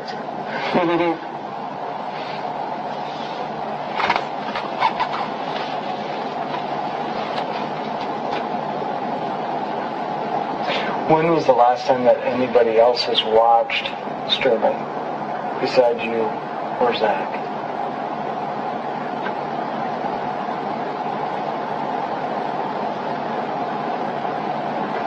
The last time, my mom watched him 2 weeks ago. 2 or 3 weeks. Because she took both the kids.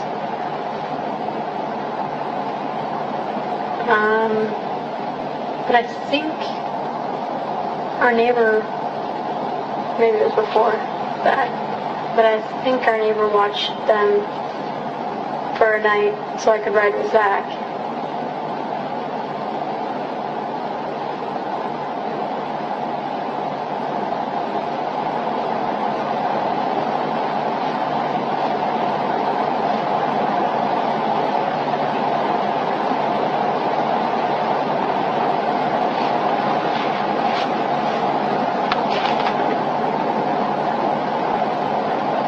Okay.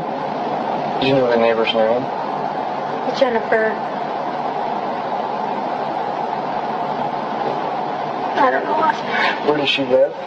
And she's actually who's watching Mama right now. Okay.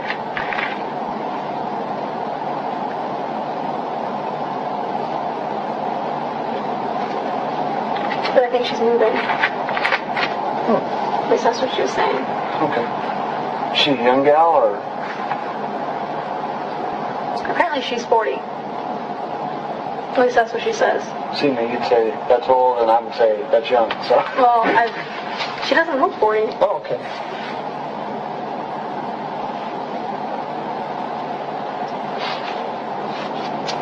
Well, let's go back and let's go back like a full 24 hours. And so let's start from like yesterday morning. Can you run me through yesterday morning in as much detail as possible?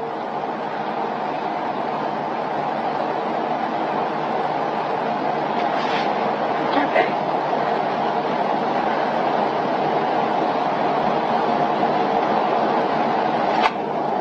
Well, Zach got home. And as usual, Nala was up. Because she woke up for whatever reason. And normally when she wakes up in the middle of the night, unless I get her back to bed ASAP, she ends up trying to stay up until Dad gets home. At least that's how it's been lately.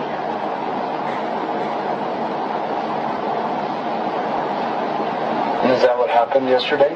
Or, okay. So she woke up in the middle of, any idea what time?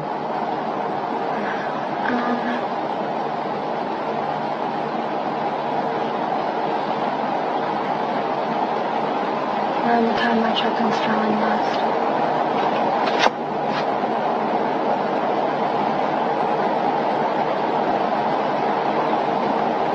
Because then I got distracted with her. And I got her back to sleep for a short time, and then I tried doing some dishes. And Zach got home. And then I went to bed.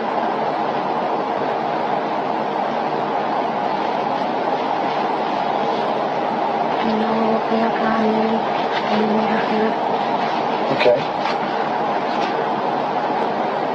And then I got her settled in the living room with a movie. And I went and laid down with Zach for a minute, and then I realized it'd been a while since I heard from Sterling. But that's the day though, right? Are you able to remember yesterday?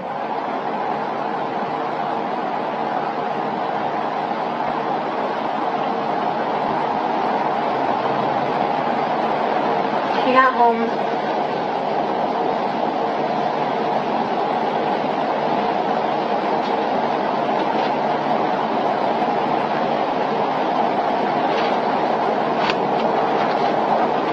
Well, we can stick with the day.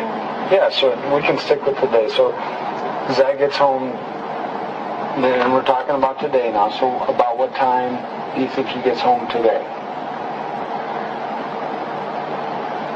And he would Between 4 and 5, I think. 4 or 5 in the morning? Mm-hmm. Okay.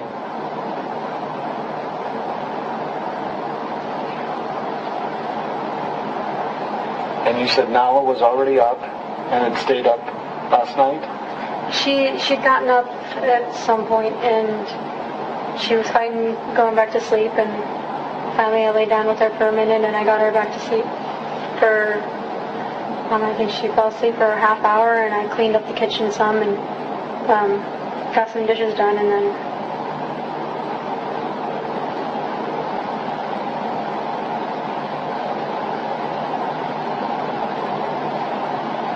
she woke up, and I don't know if him coming in, well, he came home, and I don't know if it was him coming in or just her smart little girl intuition, but she ended up coming running out of the bedroom because I put her to sleep on our bed because I couldn't get her to stop crying.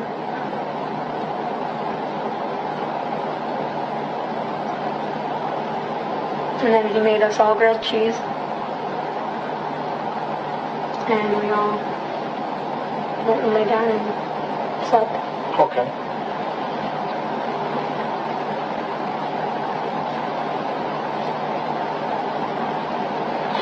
Okay, so and we'll just take our time going through this. So, sometime last night, before Zach gets home, Nala gets up, and she gets up. Where is she sleeping?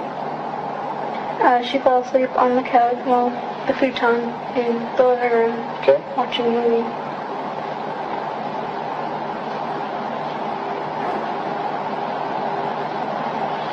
So So she fell asleep on the living room futon, at some point wakes up, which in turn wakes you up. Where are you? In the bed. In the bedroom. Okay.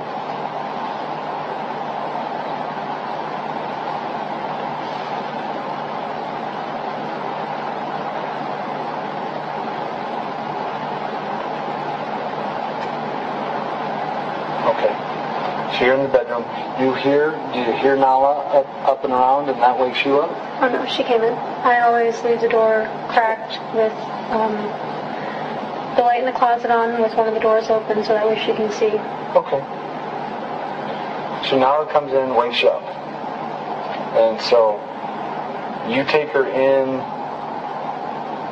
you bring her into your room and lay her down in your bed then? Yeah, I let her climb in the bed with me. Okay. And so she hops in with you, and then you soothe her enough, eventually she goes to sleep. No. No? No. Okay. It isn't that easy. What happens then? Her eyes were closed. She does this thing where her eyes are closed, but she'll still like pat around for you, and she does this, like if she doesn't have a stuffed animal in bed next to her, she takes your arm, wraps it in the blanket, and cuddles that. Well, that wasn't comfortable enough, so she kept flopping around. She couldn't decide if she wanted me to lay on her arm, or her to lay on my arm, or to lay on the pillow. She didn't know if she wanted to lay on her stomach or across me. So finally, I got back up, I got her a sippy cup, and I tried laying her on the couch in the living room again. That didn't work. So I tried changing the movie. That didn't work. So I tried bringing her back into bed with me. That didn't work. So I tried the playpen. That didn't work. So I just let her go for a minute. She ended up on the couch again. That's where she fell asleep for a short time. Well, no. She ended up on the couch again. And then I knew she wasn't done being up, because I could still hear her in there talking. And she ended up back in the bed with me. I was playing a game on my phone. And she watched that and fell asleep. And then that's when I got up and did some dishes, because I figured Zach would be home shortly. Okay. And then she got back up. I don't even think she was out for a half hour, maybe, before he came back in and she was up. Or came home and she was up.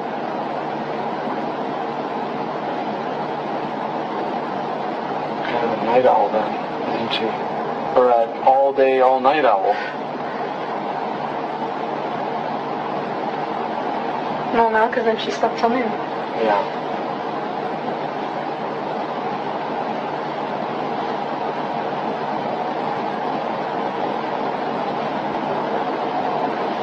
Now, when I used to work the overnights, it was funny because what you felt like eating after working all night is supper. It's not breakfast. So, I mean, he's making grilled cheese for breakfast, but that's totally normal when you work nights. I wasn't complaining. Okay, so if I get this right, Nala was up and she had fallen asleep on the living room futon originally. Mm-hmm. She wakes up in the middle of the night. You do a bunch of things, eventually hoping that she's going to go back to sleep, and eventually she does fall back to sleep, and she is where when she falls back to sleep? In bed with me. Okay. And then I got up to do some dishes because I didn't have to worry about her waking her up because she was on the futon. She wouldn't hear me from the bedroom. Oh, okay. So I cleaned up the kitchen some. Okay. And waited for Zach to get home. Zach gets home, she gets up again, and Zach makes grilled cheese sandwiches. You eat, and then everybody goes to bed? Mm-hmm. Okay.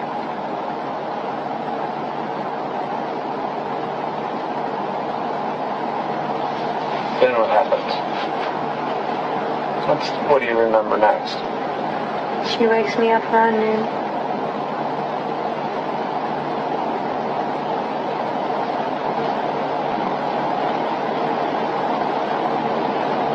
Where is everybody sleeping? Mm-hmm.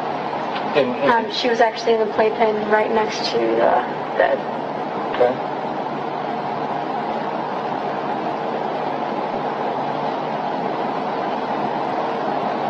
On Zach's side, of course.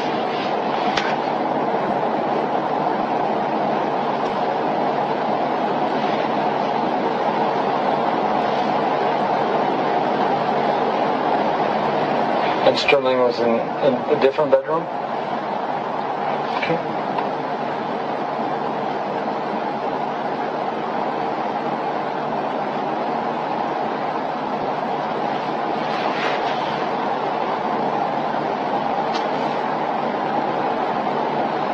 So Nala wakes up around noon. What happens next? I got up and changed her diaper. Went to the bathroom myself.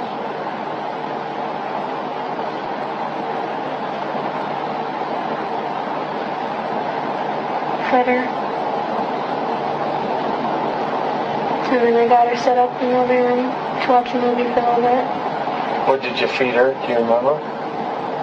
Cookies. That's okay.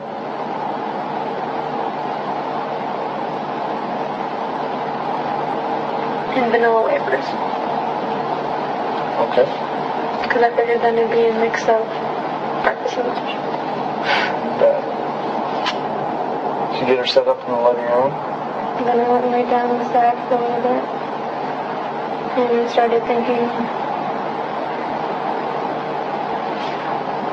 it's been a while since I heard from Sterling.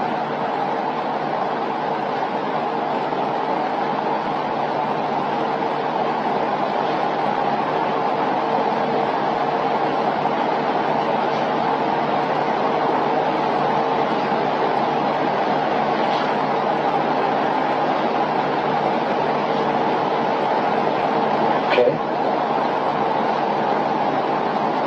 What happened next?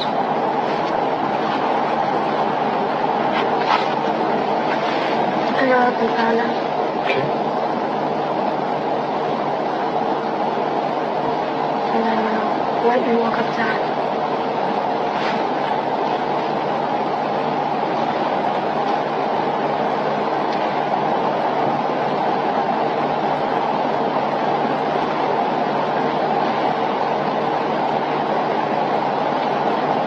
And I apologize because I haven't been at your house or your place, so I don't know.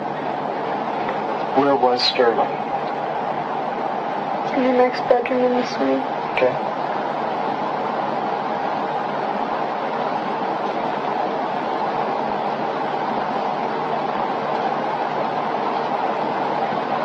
Was the swing turned on? None of the time. Because after a while it shuts off.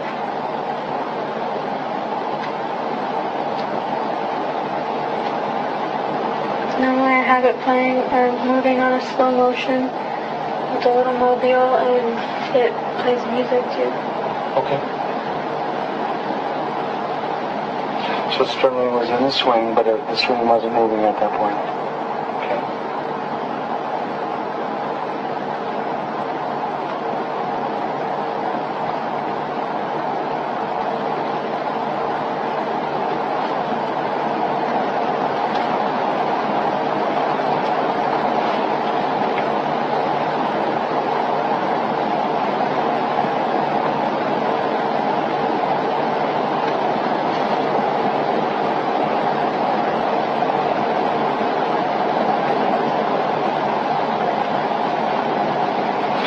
When you found Sterling, did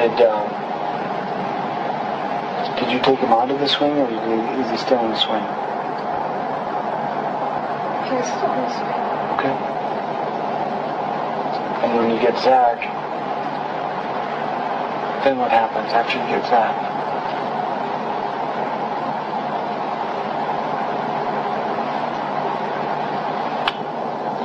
After some freaking out and having no idea what to do or say, he called the ambulance.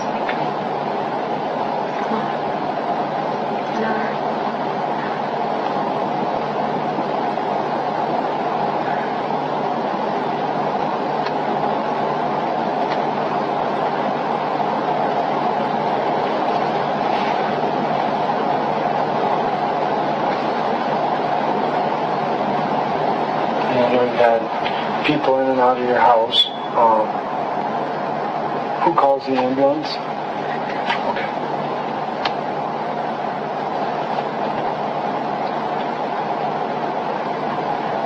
What they found, is that pretty much what you saw?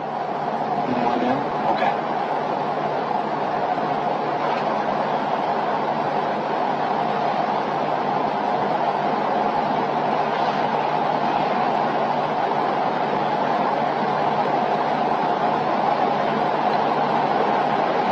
in the last, so say it's 5 o'clock now, 5:12 now, how much sleep have you had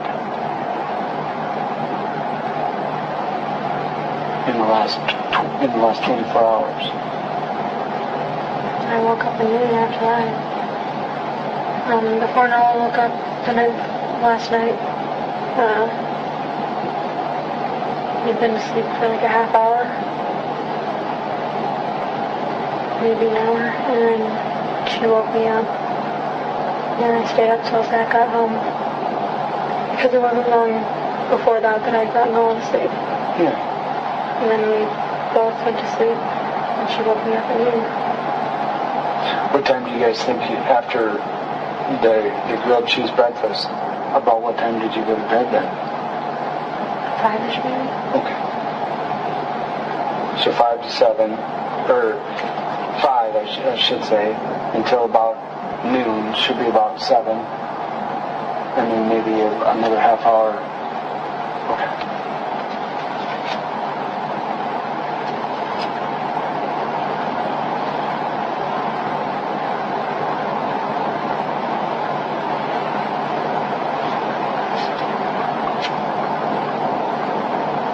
Do you remember putting Sterling in the swing?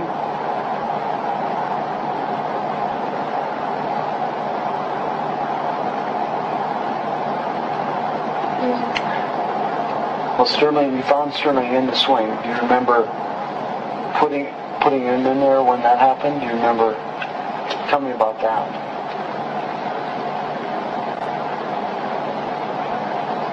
Well, I had gotten him a bottle and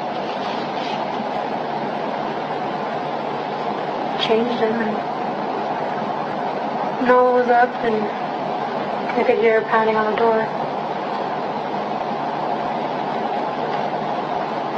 So I put him back in the swing and gave him the bottle. And turned it on and went to see what she wanted.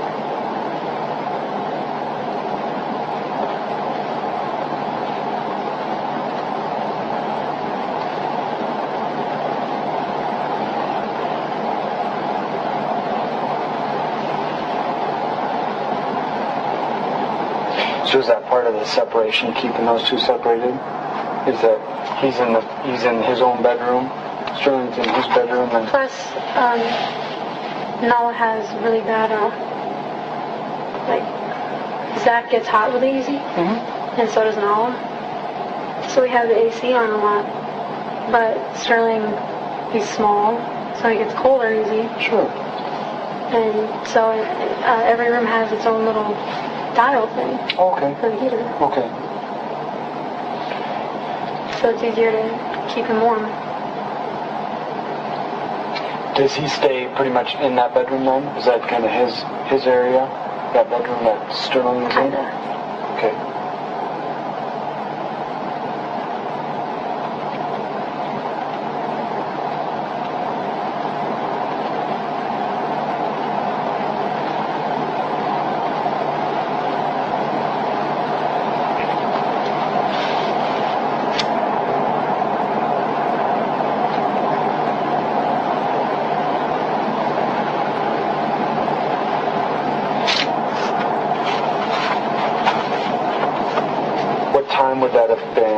Around what time would that have been when you got him the bottle and changed him,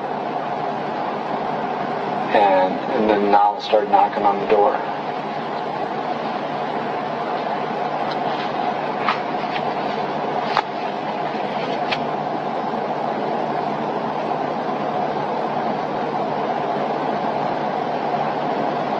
I've been wanting to say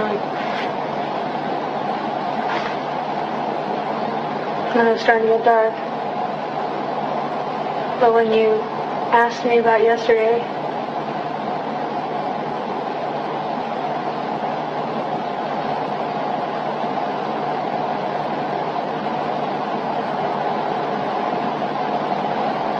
I'm honestly not sure what time.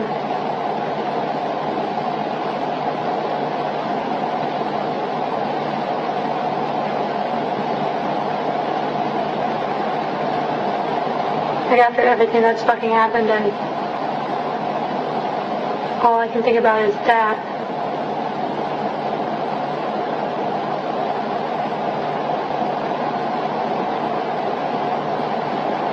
Yeah. Well, and you're juggling a ton of stuff. I mean, on a lot of things going on.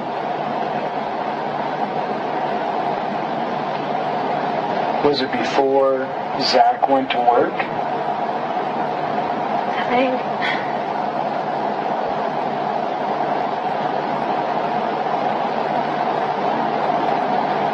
Okay.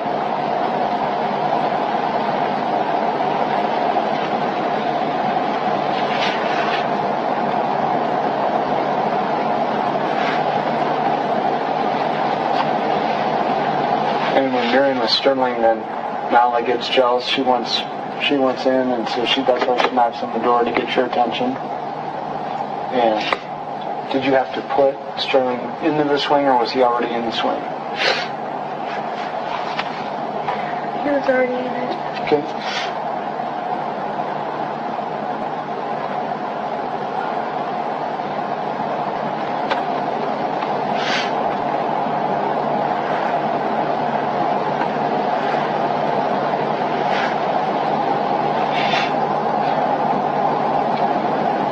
So Niles knocking on the door. You turn the swing on. And then when you go out, do you shut the door? Okay. And that's both to keep it warmer in there and no noise so you can rest. Okay.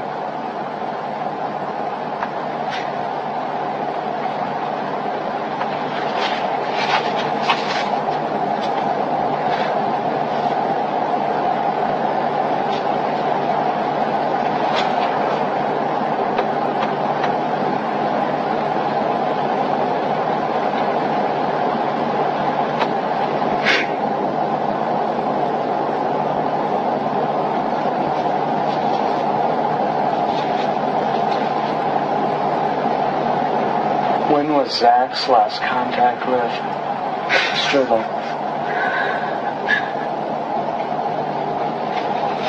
I'm not sure.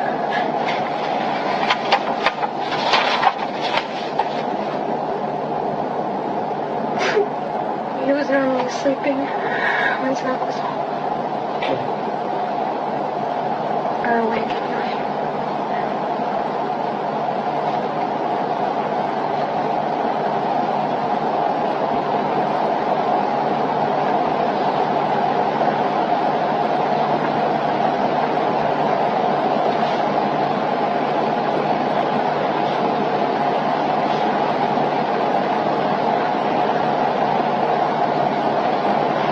Zach was normally sleeping, or Sterling was normally sleeping?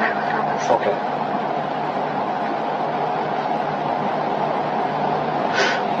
Does he help you at all with child care?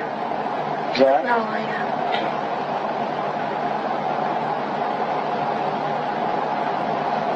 When Noah was little,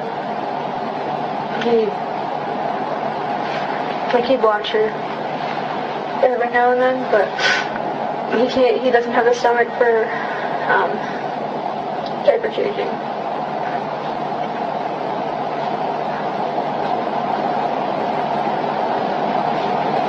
And when it comes to feeding and burping, he gets all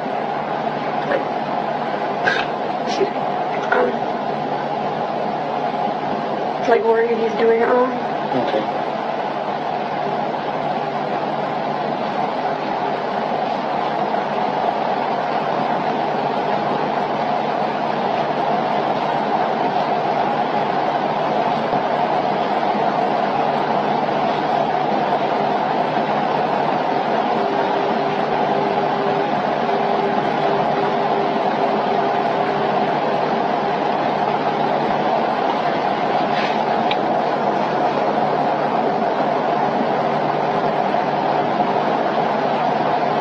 So as Nala got older and developed that personality, that low-key personality, he kind of help out. That's when he really shines as a dad. But that early on stuff, that falls on you. Okay.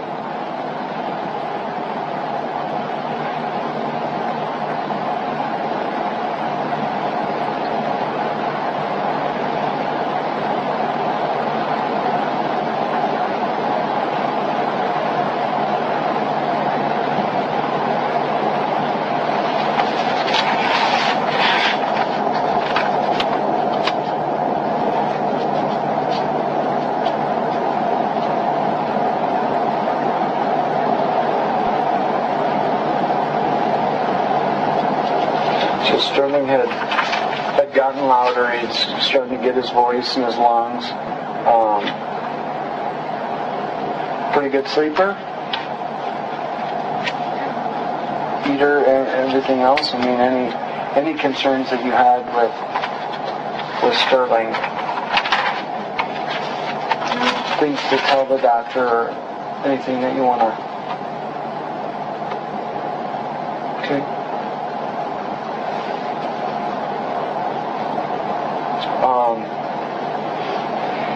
Allergies? Nothing, no. Okay. Sleep okay? How could you tell when he was uncomfortable? Sterling, what would he do?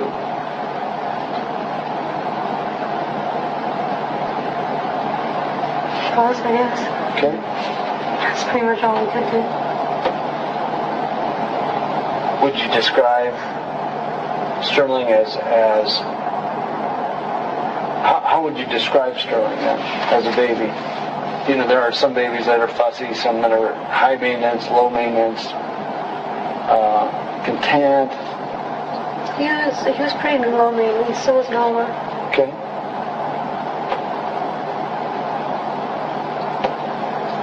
When you say fuss, what does fussing look like to Sterling? What would he do?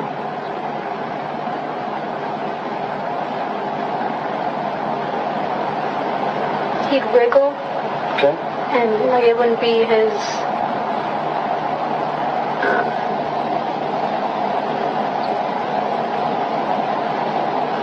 loud cry. It'd just be, you could tell the difference between him cooing and just being cute and talking and his fussing.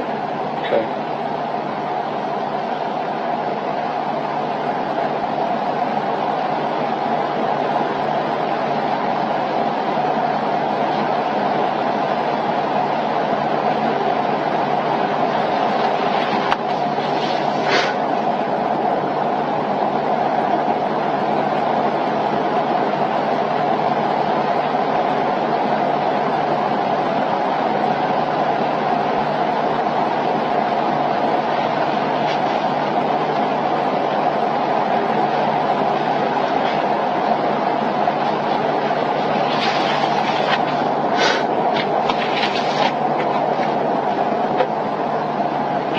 You have how many dogs in the house?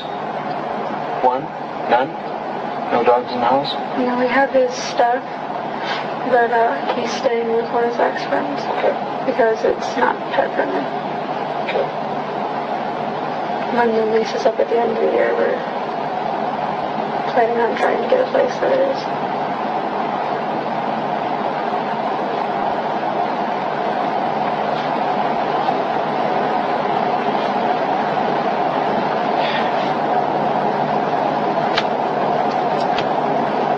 So no pet rabbits or any birds or anything. We've seen all kinds of people have all pet snakes, anything like that. Okay. Just you guys and the kids then, right? Okay.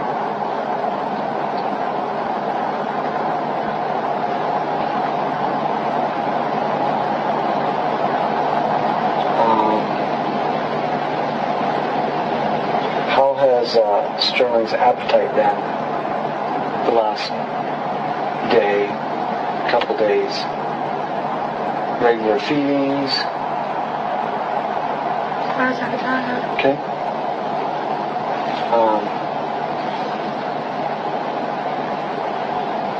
Are you the primary feeder then? The only feeder? Yeah. Okay.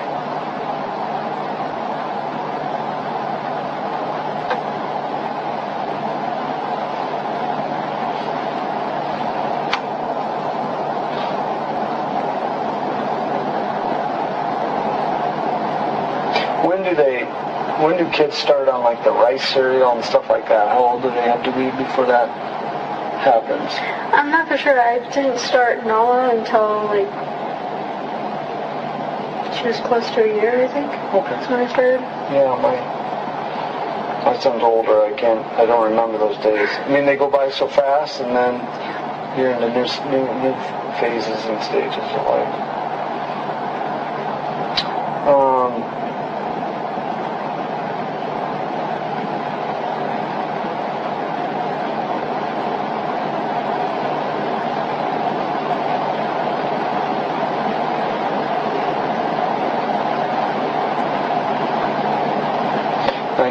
John's probably talking with Zach about his med. Does he take any medication or anything else?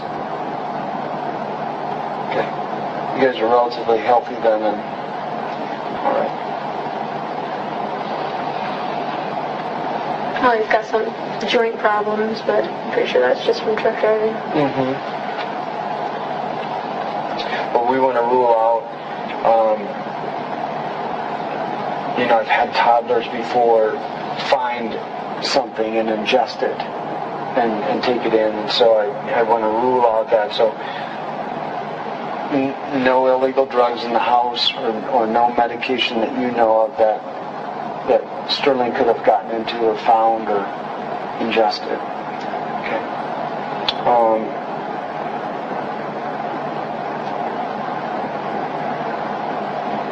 If you were to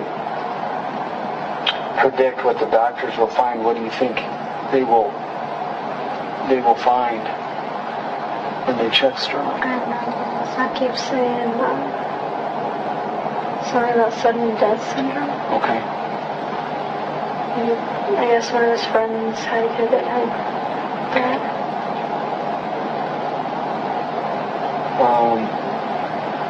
Was the room warm? How warm was the room? I don't remember what I had the temp at, but it was comfortable. And it didn't seem too hot to me. And he's never seemed to have a problem with it before. Every now and then, like during the day, I'll turn it down because it's warmer. Yeah. When you say it, is it heat and air individually in the room, or just heat? So were you running some heat then in the room? So it's like 79, 80 degrees out today. Is it around this temp, or is it warmer or cooler, or can you tell? It kind of feels a little warm out to me today, but I keep it like in the shade. It's not super ridiculously hot. Okay. Like that, I'm comfortable. And so, is that how you would describe the room then? Kind of like in the shade? Yeah, that's high 70s maybe? That. Okay.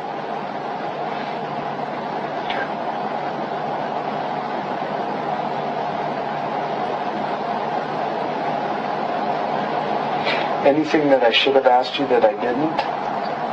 Anything that you can think of?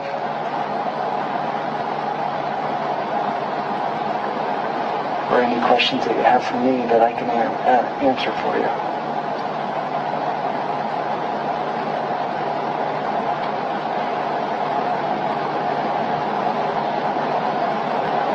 Am I dreaming?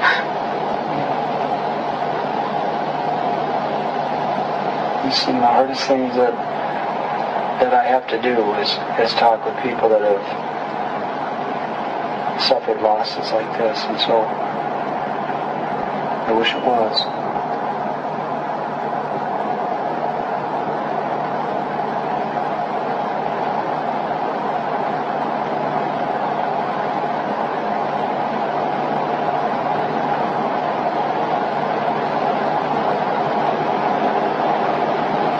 I'll let you think about that. You can make some calls and we'll just take a little break, okay? And then maybe you think of something that you want to ask me. I'll go in and check and see how John is doing with Zach, and yeah. So can I get you anything? Kleenex?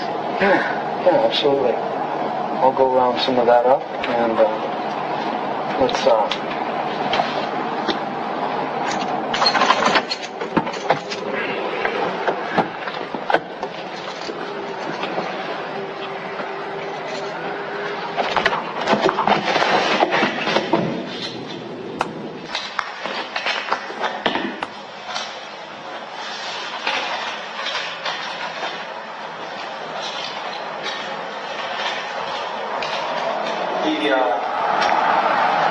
Mr. McCown, just pause it a second if you can. Does this go right back to her then? Is it so we don't have any communication between the officers?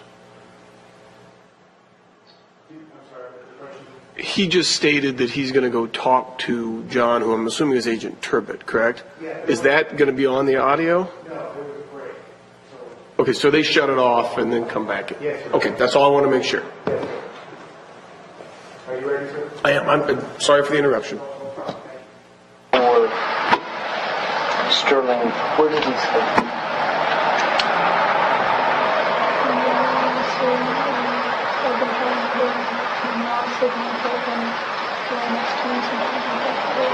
Okay.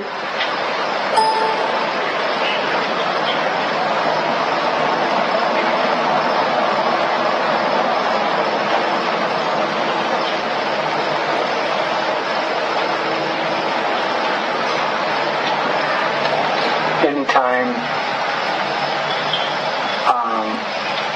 last night, since the time we put him in the swing, fed him and put him in the swing, until you found him, at any time, did you take him out of the swing and have him sleep with you or sleep on?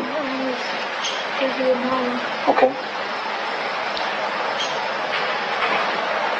Have you thought any more of the timing of that? Best, if you can kind of ballpark it or best guess, what would you say? The time that you fed him and stuff.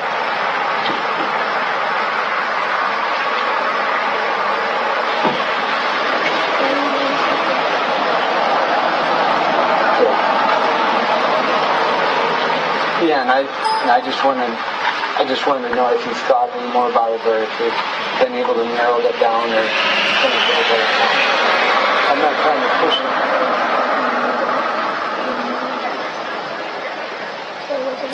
Okay.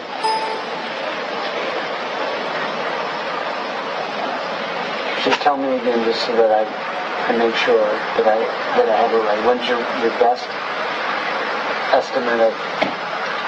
I'm not for sure it was before Zach went to work. Before Zach went to work. Okay.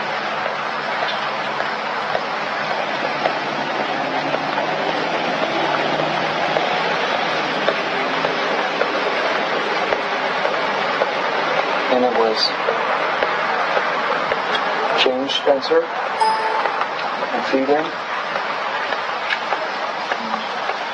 I'm sorry. Change, feed, swing. The last time I remember it was just I was giving it all of it.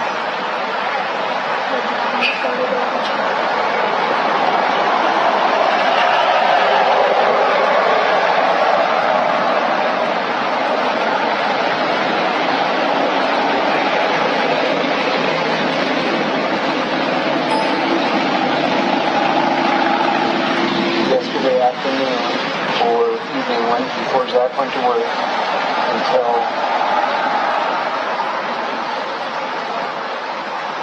you discovered him this morning, or this afternoon, like around noon, right?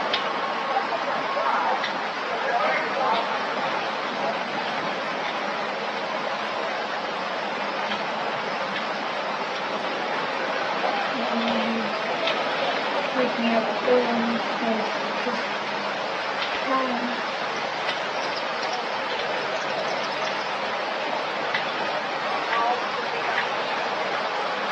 And I went to check on him after that because I was coming home and I was waiting for Zach to get home and I wanted to take that small time in the kitchen sink so that way he wouldn't know that I wasn't going home. Sure.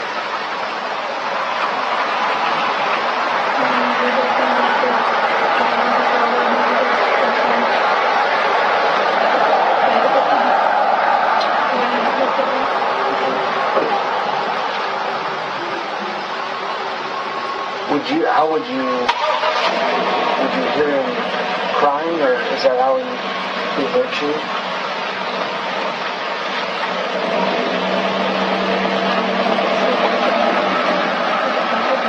Sure.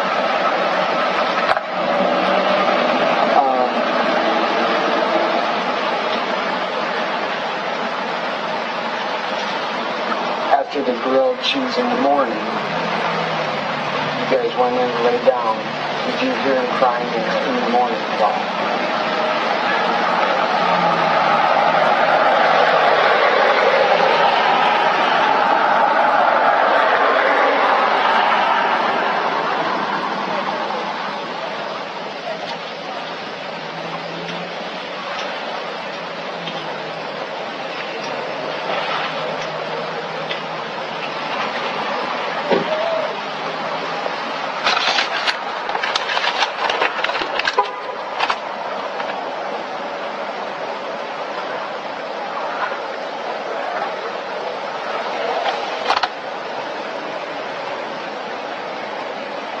When Sterling is hungry, does he just cry out?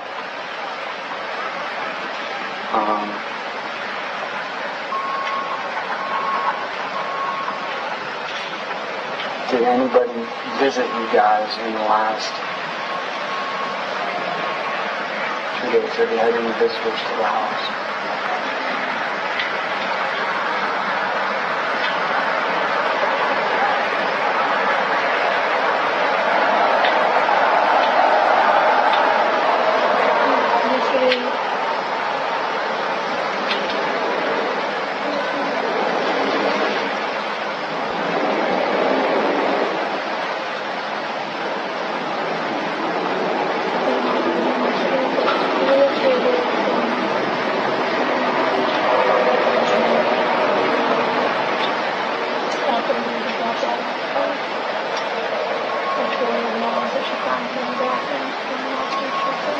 Okay.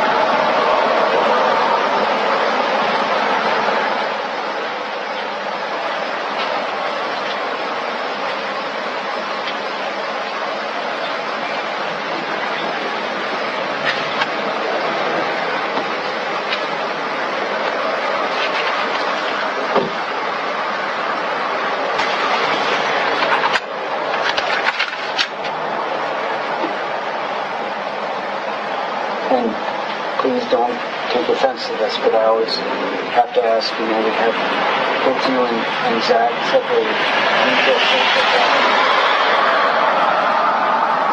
You guys have a good relationship?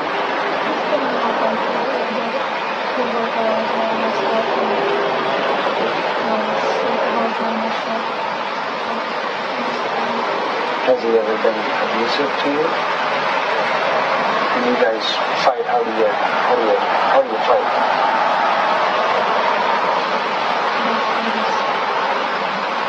A lot of time it's actually protected.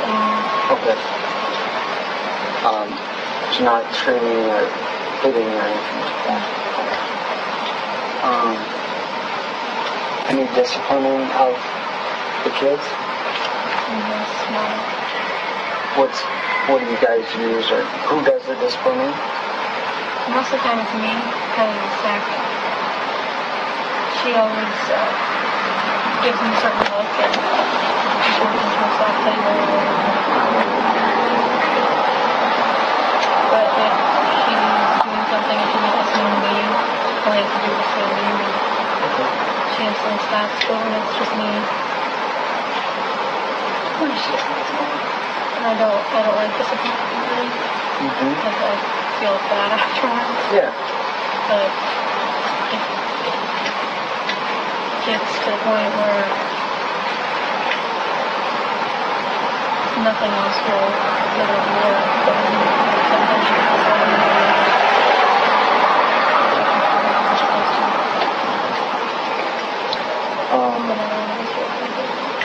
yeah.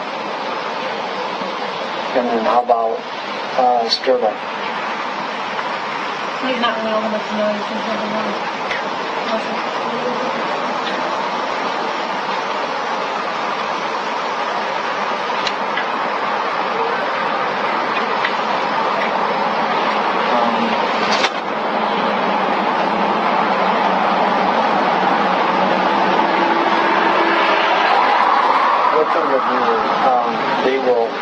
doctors will do an autopsy, and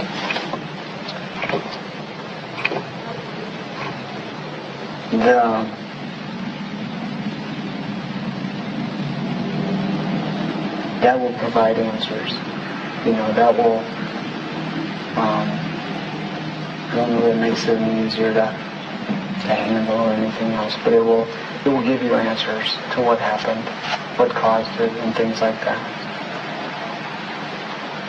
What I did wrong. Do you have a concern about that?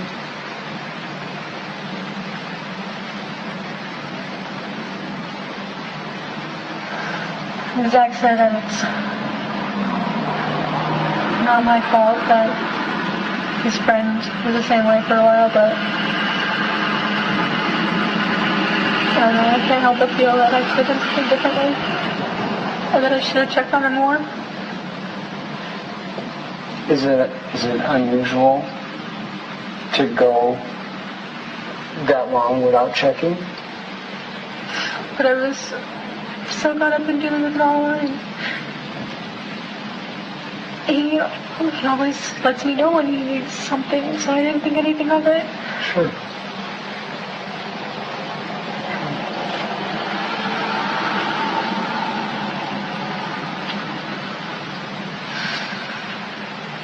Did you hear any crying at 6, around 6-ish in the morning, after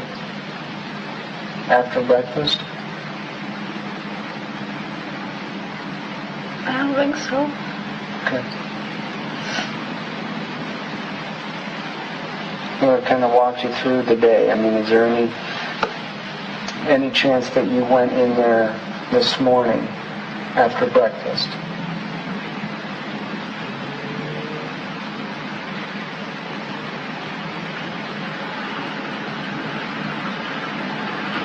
I got up to pee once. Okay. But other than that, I didn't get up till longer.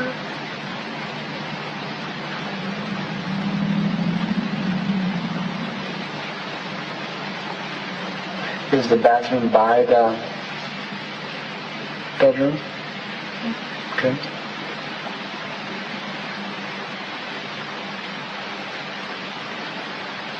Did you look in? No, I didn't.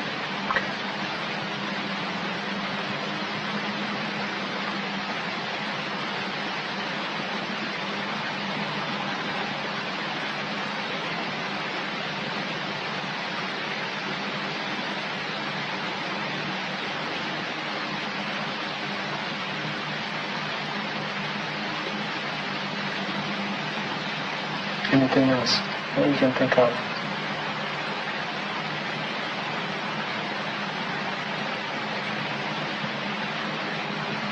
I just can't stop feeling like she was something different.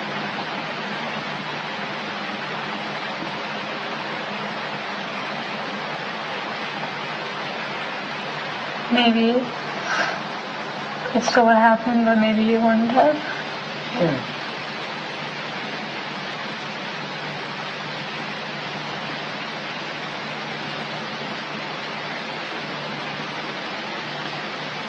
Well, it's still early on, and we don't have all the answers yet, but we will. I mean, we'll get you all the answers, and with those answers, may help. So we'll sort through this. I will give you my card, and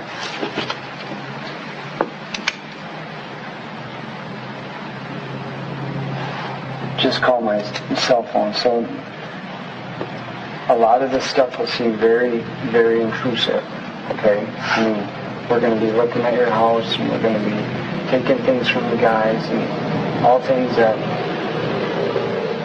we wish we didn't have to do. So this is going to go on for a while. Well, we're going to try to get our investigation done as quickly as possible, but the idea is to get you guys the truth and the answers that you need to go forward, okay? And So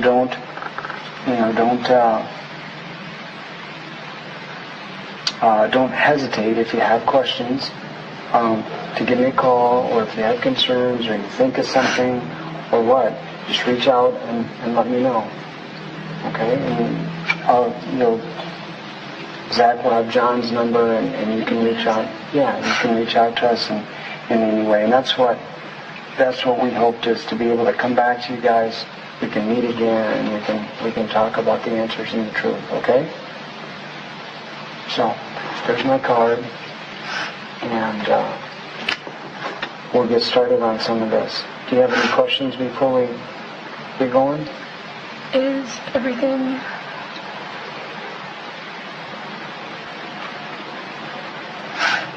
gone from the apartment? Is everything gone from the apartment? No. What they'll take Sterling, and he'll go down to Ankeny,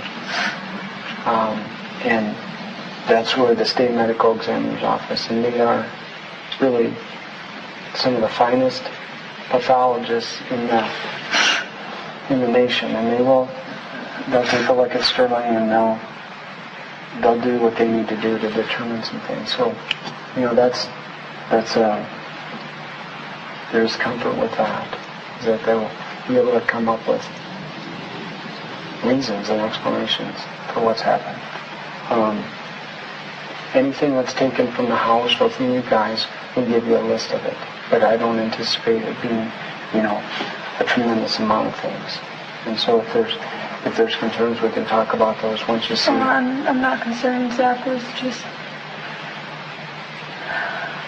I told him I don't want to go back in there right now. Like, I can't. Sure.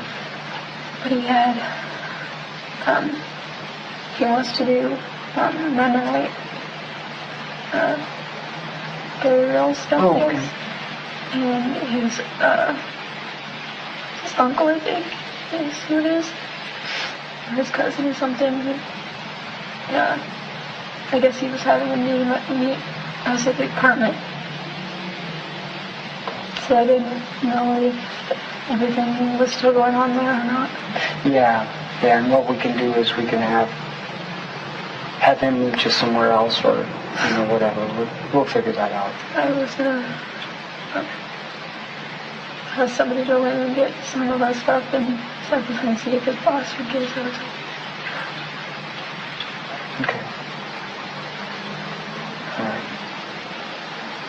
Oh, my ID, you said you might have it. Oh, yeah, we'll figure out where that is and give it to you. Okay? Anything else? Okay. So let me find your ID, and we'll get some of this stuff taken care of. Okay? All right.